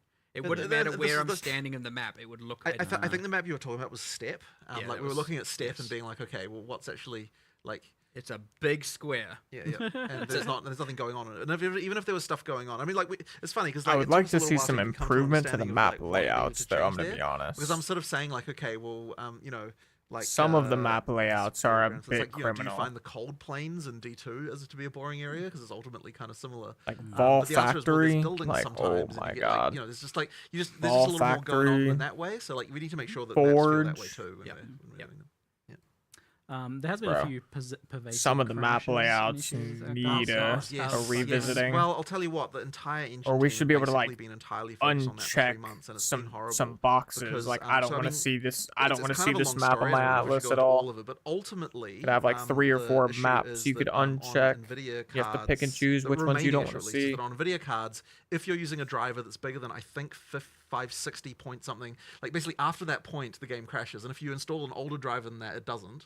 If the crash happens in the driver in the GPU, NVIDIA is just like not really much help, like, and so it's like just trying to nail down what even caused it. It's just so hard when it's like, and the thing that sucks about it is like it won't reproduce on anywhere except production and alpha, and like the moment you look at it, like we can't reproduce it anymore, and yet for some people it happens all the time, and it's just like it's so horrible. And like what we've done. We actually come up with a somewhat ridiculous idea that was now implementing, which we're going into 020 with, by the way, which is that, and this will seem stupid, but like, how about we just don't crash? Which You tell me about this. Yeah, exactly. So basically what we do is, what we're now changing it to, is that if the GPU driver crashes, what we do is we create a new device and then upload all the textures to that. The game is paused while this is happening, and then it unpauses, and then the game keeps going. And so that is what we're doing to solve this crash. And it's like it's kind of ridiculous that this has to be the solution, because like it's just mysteriously in the NVIDIA driver we have and we have tried to find a workaround for this. It is just like so difficult. So that in 020 that's Sounds what like a happens. corporate nightmare trying to figure While out we're that here, crash. do the players have a workaround? Like, Well, just to get you out, you can install the driver earlier than. Sure. What than about 560. what about the Vulkan? Does that matter? Is it- Yes. Well, but no, not entirely. It does still happen in Vulkan, but it's a bit unclear about that particular thing, about Hence whether the or not problem. that's just- less. I But figured it might no, be no, a good it opportunity is if there is a workaround to tell people. it is in the driver. But I mean, yeah, like if you install an older driver, it will go away. So all of this time, when people have been saying the classic armchair developer meme, it was like, why don't you just add a bit of code that says if crash equals false? Yeah, well, something like It that. works. Basically do the engineering They to were allow right. us to just recreate the entire GPU context, Just don't and then there you go, crash. and then don't crash, and that is actually the Amazing. solution we're now going with. But it's like the thing is, the other one that sucked though was that stupid damn full system freeze, because I'll tell you what, if the entire system Yes, freezes, there is the just nothing full you can do system to find out what freeze the hell was caused it. so Because like rough, there's man. no No like report. crash report, there's no Oh logging, my there's goodness. literally nothing. This right? was And it's plaguing that me happened, at the beginning of PO2. That happened when the Windows November H2 update shipped, and then things just started mysteriously freezing. And my God, that was hard to track down. And you know, you ask Microsoft about it, and they're like, "Oh, we'll look into it," and it's like nothing happens. You know, it's like Jesus Christ, guys. Like you know, like it's so annoying. I can feel your frustration Yes, is it's palpable. incredibly frustrating because it's like we want nothing better than to fix this shit. So that one was fixed. Like there was. Where's the some Twitch spinlock drop? To implementation my that, like, understanding, I have it don't have enabled any on understanding my of end. why it If causes anybody this to can happen, but we confirm, I tweaked it think a I bit, had a and now it couple doesn't people happen confirm anymore. And it's before like, there's that no they rational were reason getting why it should progress cause for the That's drops frustrating. on my to freeze. channel. And it's like, there's not But even a good to my answer. understanding, I It's have not it like, enabled here's on what my was end. wrong. It's just like this Yo. random particular. Scuba 4 par with the 5 gifted subs. Appreciate you, brother. Thank you, my man. Holy crap. That is 2 sets of 5 gifted subs this stream. You guys are insane. Appreciate you, fellas. Let's get some W's in the chat. If you're a YouTube member, drop some chef hat, bis emotes. Thank you so much, man. Holy shit. Appreciate you, brother. Crash, and we'll be like, oh, maybe this is the crash, and then it fixes like 2% of crashes, and you're like, Appreciate well, that you, wasn't the appreciate you, crash. man. But at least it looks good to fix, right? Like you know, it's so annoying. Yeah. But as I said, we have a workaround now That's good. that will basically recreate the graphics device. Okay, yeah, it So you seems might like get the a Twitch pause drops and are You'll get a confirmed pause as for 3 well. seconds, At least and then, you know, got like, some roughly people in depending chat on saying how that good- they are and then it will working continue, and the game will on my pause it. stream as We well. obviously just make it clear we don't want it to remain like that. Obviously. Yes, There's yes, no obviously ads we'll on still try and Twitch fix today. it, but at least it means All you're not ads on crashing, Twitch are off, so and you're still not freezing anymore. That's sorted out. Yeah. And then you know While we found we're- another while one we're, recently, you which know, is like co-streaming, of this course. is another stupid one, right? Like so. Anyway, so there's that whole like Intel CPU issue. Like on 13th and 14th generation Intel CPUs, where like there's some freaking voltage regulation problem that causes CPUs to break in a certain way, and if that happens, then like the thing that will break is that like the decompressor will like it'll decompress something and like 1 bit of it will be wrong, like literally 1 bit in there, and then it fails like a hash check, and then that just causes the game to crash. And so the fix, like you know, it's like things like that will happen as well. Like you've got stuff like that, and it's like, well, once again, it's like it is our problem. We have to fix it because it's affecting real users. But like the solution to stuff like that, is just so annoying to find. And you know, so yeah. Anyway, It sounds like Yeah. you've improved a lot of the unrelated crashes, Yeah, and yeah. you've come up with a good workaround at least. yeah, now at for least that one. hopefully. But yeah, So that anyway. sounds like a massive improvement. But I Yeah. also just think your obvious frustration is very validating for people who have been frustrated with this. Exactly, but the thing that's the most annoying about it is that like all these the engine team who are Shout out for the fixing this are sub. not able to spend time working on performance issues, which you know is something else that we need to be. Obviously Yo, improving over Demon time. Necromancer. So, Yo! Demon Necromancer with another 5 gifted subs. Holy shit. Appreciate you, brother. Thank you so much, my man. You guys are very, very generous today. Thank you so much, guys. Holy shit. I'm glad to see that y'all are excited or as excited for 0.2 as I am. And we will be streaming a metric shit ton once 0.2 comes around. Trust me. We're still not going to be streaming too much leading up to April 4th because I've got 4 videos that I need to get rolled out in between now and April 4th. So like over the next week, I've got, 4 videos that I've got to, finalize, get rolled out. And it's a bit annoying, I'm going to be honest. Like, there's a bit of just like a side tangent rant for anybody that cares. But it's like, because I've had to do this before for other games, like Dark and Darker, where a wipe is coming up. And it's like a really good time to focus on your videos as opposed to streaming. Especially for me, where I don't have like an editor or whatever.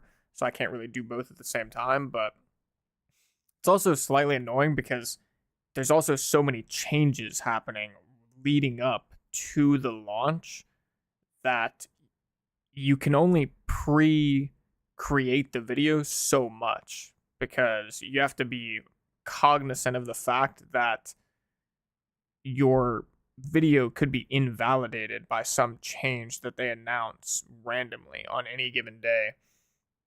So, random tangent, like the video I posted today, I went into it knowing that there's a chance it could get invalidated. Very, very confident that it's not, because, you know, any major balance changes are going to shake the meta up to the point to where no one's going to know what the best things are to play on day one. All we can really do is go off the knowledge we have, and those should be really good choices to start off with. But yeah, so there's going to be a lot of streams. Once 0.2 comes out, we're going to be streaming every day. Hopefully some long streams. Some of the streams are going to be really long. Not all of them, but some of them will. And then, yeah, we've got a lot of banger videos coming out over the next couple of days. But I appreciate you guys so much. Thank you, thank you. Or something. Yeah, there'll be something where your character has to undergo. Congratulations, some sort of Exalted challenge or Wolf, on something becoming to a do it. chef. I know you from could the argue, gifted well, sub. doing the trial is that, and you're Gotta not make some entirely wrong, but sacrifices. something a bit more. Sacrifice a few animals. So what's the move staying standard, Vin? I will be playing in the new league. 100% guaranteed, 0% chance that I will be playing in standard. I will be playing in the new league, and I'll be playing in the trade league, like the standard trade league of the new league. So, yeah. Get you every day that week, roughly. I'll probably be like, for the first week, I anticipate that I'll stream like 5 out of 7 days, something like that. Because I'll probably need at least a couple of those days to focus on like a build guide or, you know, some more in-depth video that I can't just throw together after a stream, if that makes sense.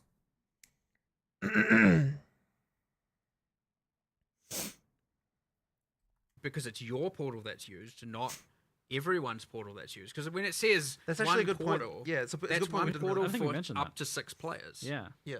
And so when it's 6 portals, it's 6 portals for up to 6 players, which means technically it's 36 entries and exits out of the map, right?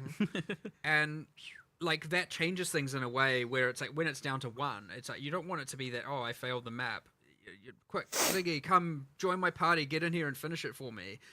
You know, you don't want to kind of have that style of. Don't you worry, Scuba. playing. I So will there be, is brother. still some things we need to I'll figure be out with pumping this, out 'cause the it's content gonna for promote 0.2. Some, what I would Absolutely probably gonna be classify as degenerate behavior. coming in As swinging, well as the guns fact that, yeah, blazing. you're probably like, oh, my inventory's full. Zone I will out. be Oh, what the- grinding to get okay, content out sweet. as fast And as sure, possible. you can add a warning, but I don't while know if even maintaining the restricting quality, it of to just one course. inventory of loot like that is good, right? I would personally prefer that it's one death, not one, entry. So there's some stuff we need to figure out, but again, Jonathan and I need to talk about that and actually solve that. So That's interesting, yeah, because the death seems like the important part. So as long as there's not like a way to cheat it, it seems like almost like you'd want to allow people to come and go as they please until they die, right? Yep, which is a potential solution. Yeah. But again, can't Something say to- for sure. But yeah, 100%. That person is right for bringing that up, and that is it a is real on our issue. radar for this coming week to have, or weekend as well, to have a solution for. Yeah. So with this new league not having a specific like league mechanic, is it still a challenge league? Does it still have challenges? It's actually No, I there's didn't think there's no so. achievements or challenges Yeah, yet. yeah, yeah. I'm This- pretty these sure is- we weren't going to do that for yeah. a little bit yet. These but- are, there's Yeah. not really, maybe later in early access, but for now, not really. Yeah. We're just trying to keep it more about Make the the game game. and the mechanics and less about, Make the game first. the achievements. And the achievements will certainly, an achievement system and stuff like that will certainly be there with the full release, and we'll reintegrate all of that at the time. Is there any plans for stash tab expansions, like for example, rune storage? Oh, Especially with 100%. more runes. Right now, I'm actually trying to at least add the affinity without adding a custom tab. Whoops, I was muted. Those two things appeared. I'm going to try and throw my question in there implementation once the standpoint, so follower I'm only gonna try and thing divorce goes them so we away can have affinities about without breach it. quality of life wanted to get happening. those in this Maybe they'll patch, but maybe they'll see it and unfortunately, answer yeah, it. didn't quite make it. Yeah, So yeah, like, yeah. I mean, it's actually quite likely to come in sometime, It's- like in a point release after Yeah. like within the 0 As soon as the patch is Okay. out Yeah, and yeah. stable and we're Yeah, on yeah, top yeah, of things, it's going to be like, all right, we need to get all those like UX or quality of life yeah. things that we blatantly missed out on. Yeah, yeah. Yeah, I think For that- example, like being able to add bookmarks to your atlas and Yep, write that's, the name. that is one That that is we, something we we are- designed some stuff for it. We just haven't got it Yeah, yet. cool. I want to say it's yeah. like 80% implemented right now. Yeah, yeah. So, So it'll be soon as we can. We'll get that in there. All right, that is excellent. And on that note, we'll wrap things up today. Thank you so much, Jonathan. Oh, Thank you just so much, kidding. Mark. My question very will much. not get in Thank there in everyone for time. Thanks for watching. having me here. Great. Just time. Thank you very kidding, much, everyone. boys. Just And kidding. I'm Ziggy D, and thanks for watching. Bye. See you. Wow, they dipped out of that shit hella quick. They said, all right, we're wrapping it up. Cut this shit, we're out. They got out hella quick. This dude really said, wow, worst interview ever. Like, what a doofus. What a doofus. Not a single viewer question answered why. I don't know. I wonder if that's true. GGs and nubs that can't sustain maps.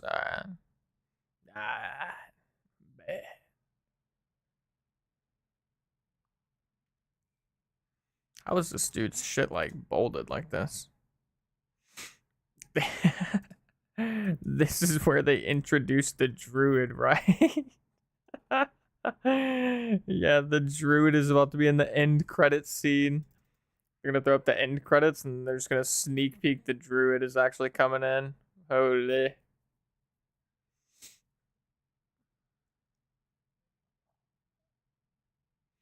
Yeah, I think the interview was good, to be clear. Like, I'm just saying, some of the chat messages I'm reading here on the side are just hella goofy. I think that was a beautifully done interview, beautifully done reveal. Went better than I anticipated. I didn't think it was going to go bad. So it, surpassed my expectations, to be perfectly honest. No druid, which sucks. But, I went into it not expecting druid, so my hopes, my heart was not broken, or my hopes weren't shattered or whatever, so I don't feel bad about it at all. I'm pretty pleased with the overall patch notes, to be perfectly honest. I think it was quite good. Quite good.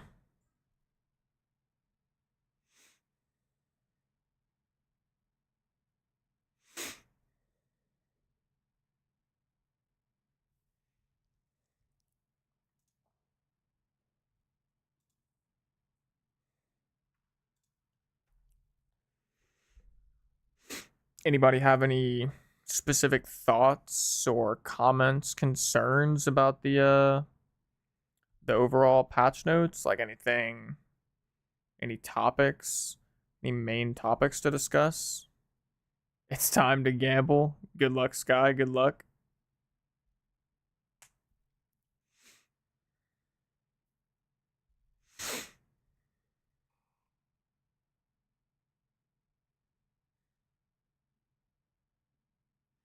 As long as I get to gamble, I'm happy. Word, word. Yeah, it sounds like this next patch is gonna have more gambling opportunities because there's gonna be more crafting and stuff as well.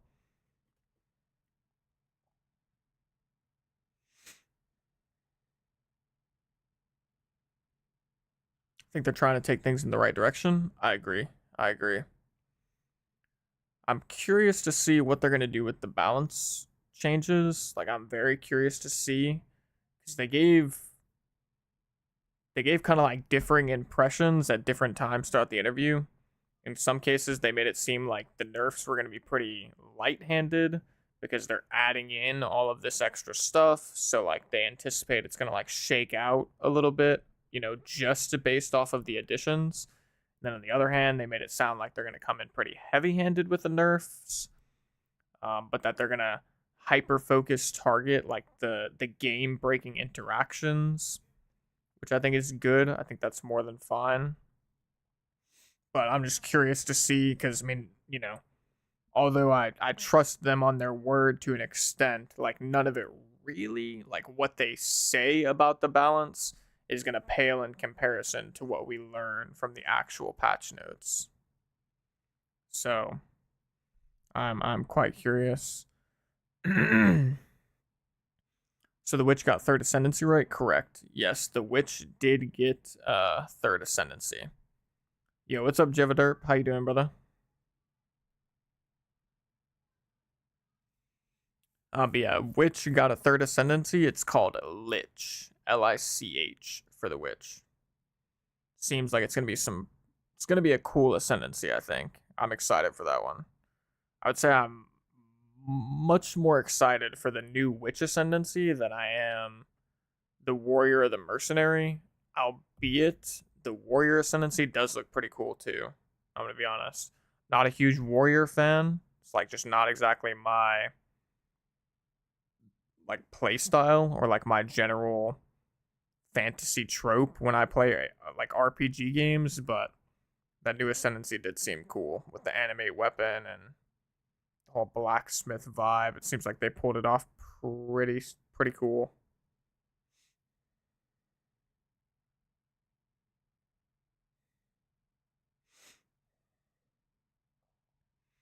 Although the Huntress Ascendancy for 3 rings and with Ingenuity is kind of OP, no? At first glance, that does sound like that would be very strong. Triple breach ring with Ingenuity. I mean, you could do some disgusting things with that, I'm not gonna lie. Some absolutely disgusting things with triple breach ring Ingenuity. Big nerfs on meta builds from Remora. Yeah, I think so. I think they're not gonna be I don't think they're gonna show any mercy on like the game breaking things. If I'm having to take a guess, I don't think there's gonna be any mercy in that regard.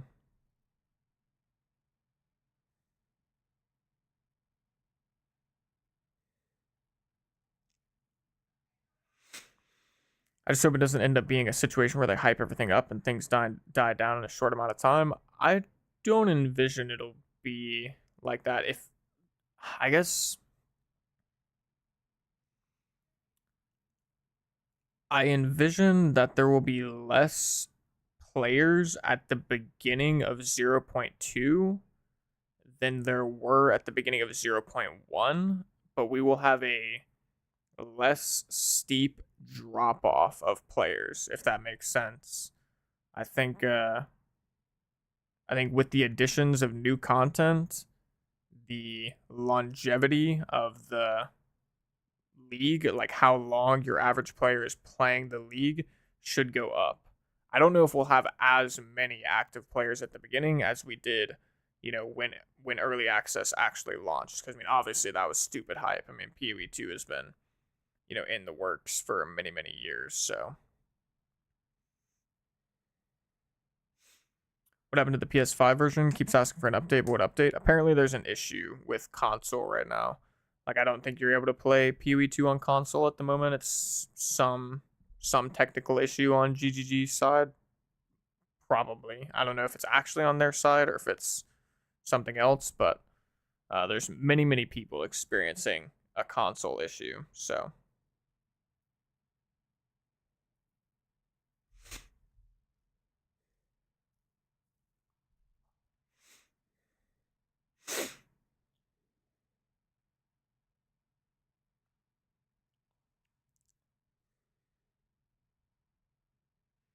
did they say it'll take a while to get the Twitch drop microtransaction in game?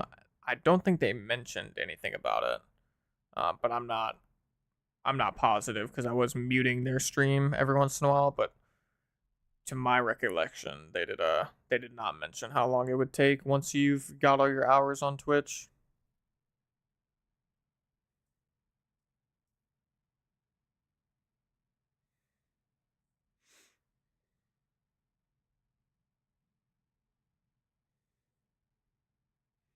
There's an update on Steam, so maybe a port issue with the update. Yeah, it's possible. I heard somebody saying that they did update their game on console though, and even after the update, they still couldn't get in. So I'm not sure. Not sure.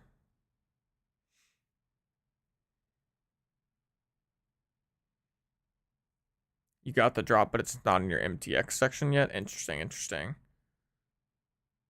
And I assume you like redeemed it. However, if it needed to be redeemed anyways.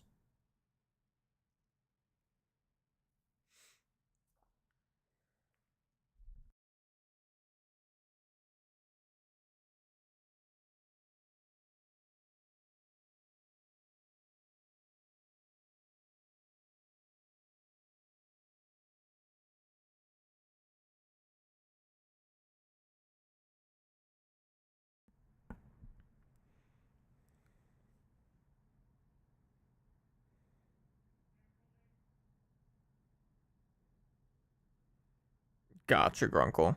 Yeah, I wouldn't be surprised if it's just not imported into the game quite yet.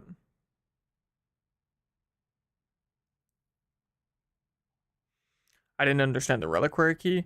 It sounds like reliquary keys are going to be a new potential item drop from bosses. Basically, if you get the key, then you're able to take it to some caches, or like a Zeshed reliquary key will go for a Zeshed reliquary cache. Then when you open that, you have the option to get like Zeshed specific uniques. It's almost like you're just getting you're getting the loot from killing another Zeshed without having to kill it. Is kind of what it sounds like. Seems roughly what they're going for.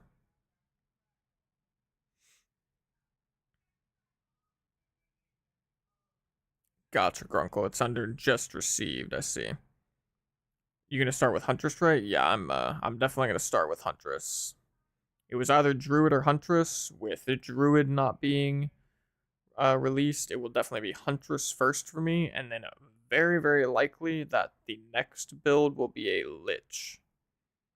The new ascendancy for the Witch will probably be my second build of the league. Unless something changes. Obviously, that's my second build is certainly subject to change. Depending on what happens with the meta. Maybe I want to try out something specifically like the new Mercenary Ascendancy or the new Warrior Ascendancy first, but the new Lich or the new Witch Ascendancy looks up my alley. Like it looks very fun, very cool. I'm kind of sad that they didn't tease like the Lich part of the new Ascendancy. Like what like are you gonna be able to transform into like an actual Lich and you're gonna have like scythes and like new skills? Like curious to see what that is. I don't think they showcased it at all, so new Monk Ascendancy and no new Monk Ascendancy. There's no new Ascendancy for Monk, Sorceress, and Ranger. Monk, Sorceress, and Ranger will still be 2 Ascendancies.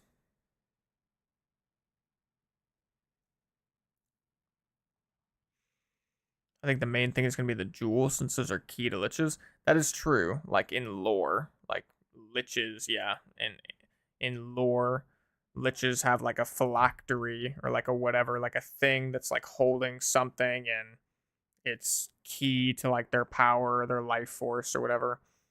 I hope that's not all it is, though. Like, I wouldn't hate that, but the way they described it, they specifically said, like, what if you could become undead?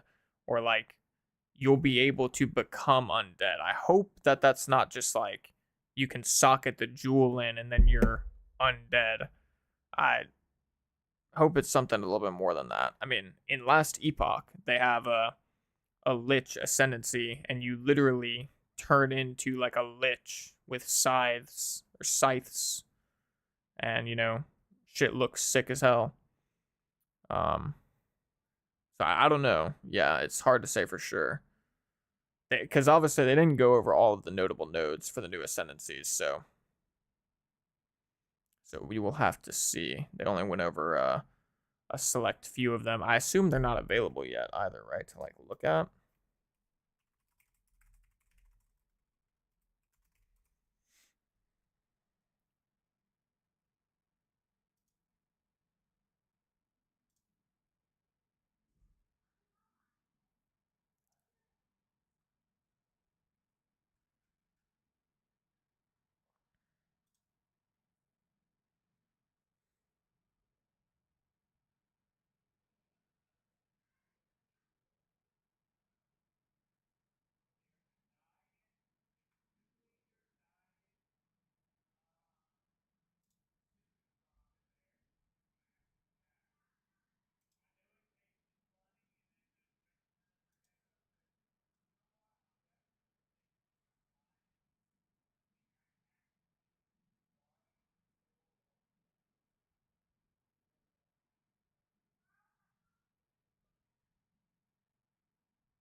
I almost feel like with what they gave about the Lich, it's not immediately obvious like what it's intended to really be. Like, if the main thing is the jewel, that makes it seem like it's open to a lot of build variety, but I am kind of hoping that it's good for like chaos and contagion, essence drain, stuff like that. Because currently neither, like, I don't think there are really any viable like essence drain contagion builds currently. There's just not enough stuff to support it. Not enough support gems, skill gems, no particularly good ascendancy for it, so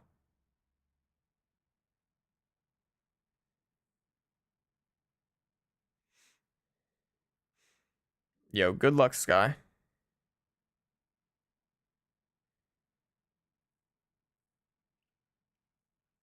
I think it's going to be the ascendancy for curse slash contagion combo. I hope so. I hope so.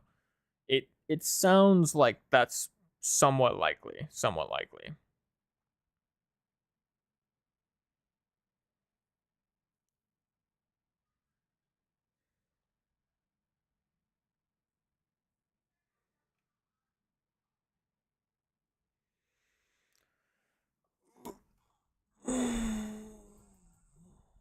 That's the way I was taking my witch, and the current ascendants didn't really fit. Yeah, that's the impression I got from the current ascendancies as well. And there's definitely not enough support gems for essence drain, contagion, etc.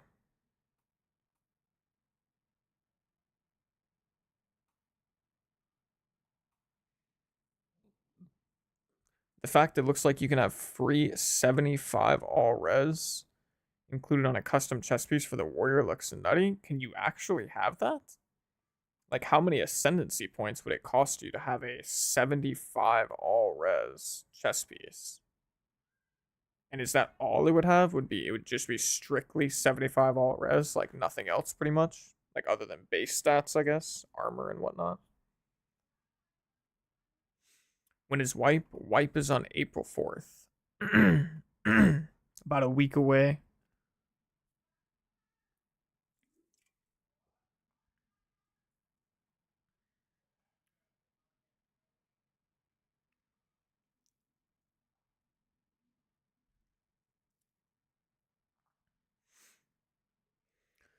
Can I ask your triple element monk build? Do you think it will be viable in the new patch or will it be nerfed?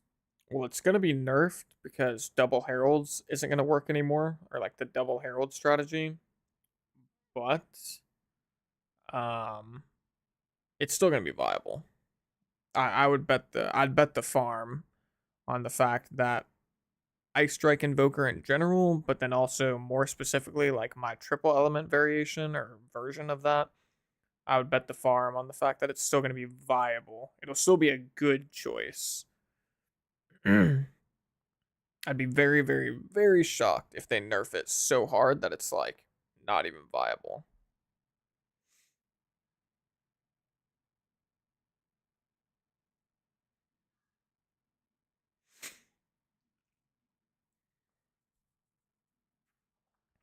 I was genuinely hoping for them to mention anything about Shadow possibly coming back, like as a class.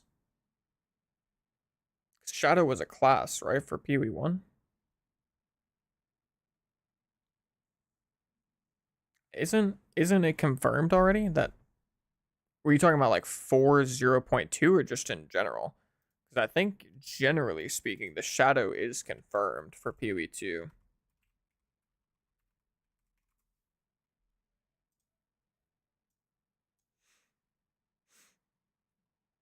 Yeah, Shadow is confirmed. Because yeah, I think all of the classes from PoE 1 are confirmed. Because we have Sork, Witch,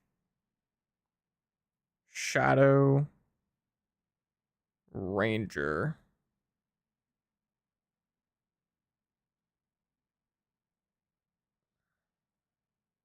Templar, and I can't remember which of these was the other class in PoE 1. I want to say it was Mercenary, but it might have been Marauder.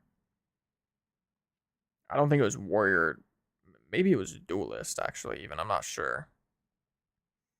But yeah, I think all of the PoE 1 classes are confirmed. They're just obviously not there yet.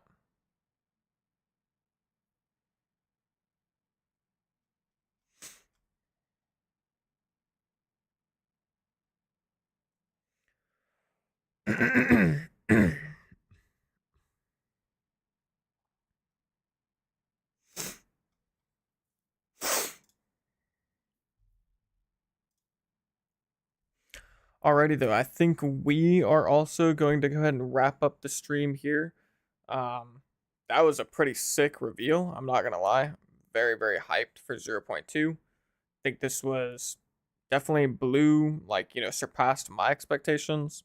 Minus not getting Druid, of course, although I wasn't really expecting Druid, but, I would have loved to see it. But everything else, hats off to GGG. I anticipate 0.2 is going to feel significantly better than 0.1. I can't imagine that the amount of things that they described are not going to make a significant improvement to the way endgame feels. So I'm just extremely excited. Should make an alien class. Shoots guns, lasers, and different guns shoot lasers. That would be interesting. That would be a little bit different. I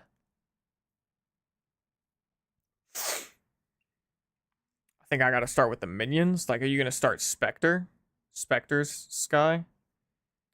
If you do, you gotta keep me updated on what the good Spectres are, brother. Yeah, make sure you keep me in the loop on the Spectre meta, because I'll definitely be doing a Spectre build next league as well. Alrighty, I will catch you fellas around. I appreciate all of you. Thank you so much for the gifted subs. Quick little shout out to Demon Necromancer, Scuba 4 Par, Excuse My Halo. Massive shout out to you guys. Thank you so much once again. Everyone else that just individually subbed, Thorpe, Secundate, X Benelli X, all you fellas, thank you so much. I appreciate it. Stay tuned in the upcoming days, particularly if you're a beginner, but even if you're not really a beginner, I would say stay tuned in the upcoming days leading up to April 4th. I'm going to be releasing that full survival guide or league start survival guide series. Like, even if you're an experienced player, if you took a couple weeks off the game or like a month off the game, chances are any questions you have will be answered in the survival guide series. And if you check out the videos in advance of launch day, by the time launch day comes, you'll be able to log in and instantly start playing. Like, you're not going to have to log in and then be like, oh shit, I got to get my loot filter, I got to get my price checker, what build am I going to play, what should I be focusing on? Like, all that stuff will be taken care of. So make sure to stay tuned. And once again, appreciate you guys. Take it easy, chefs. I'll catch you primarily in 0.2. Later.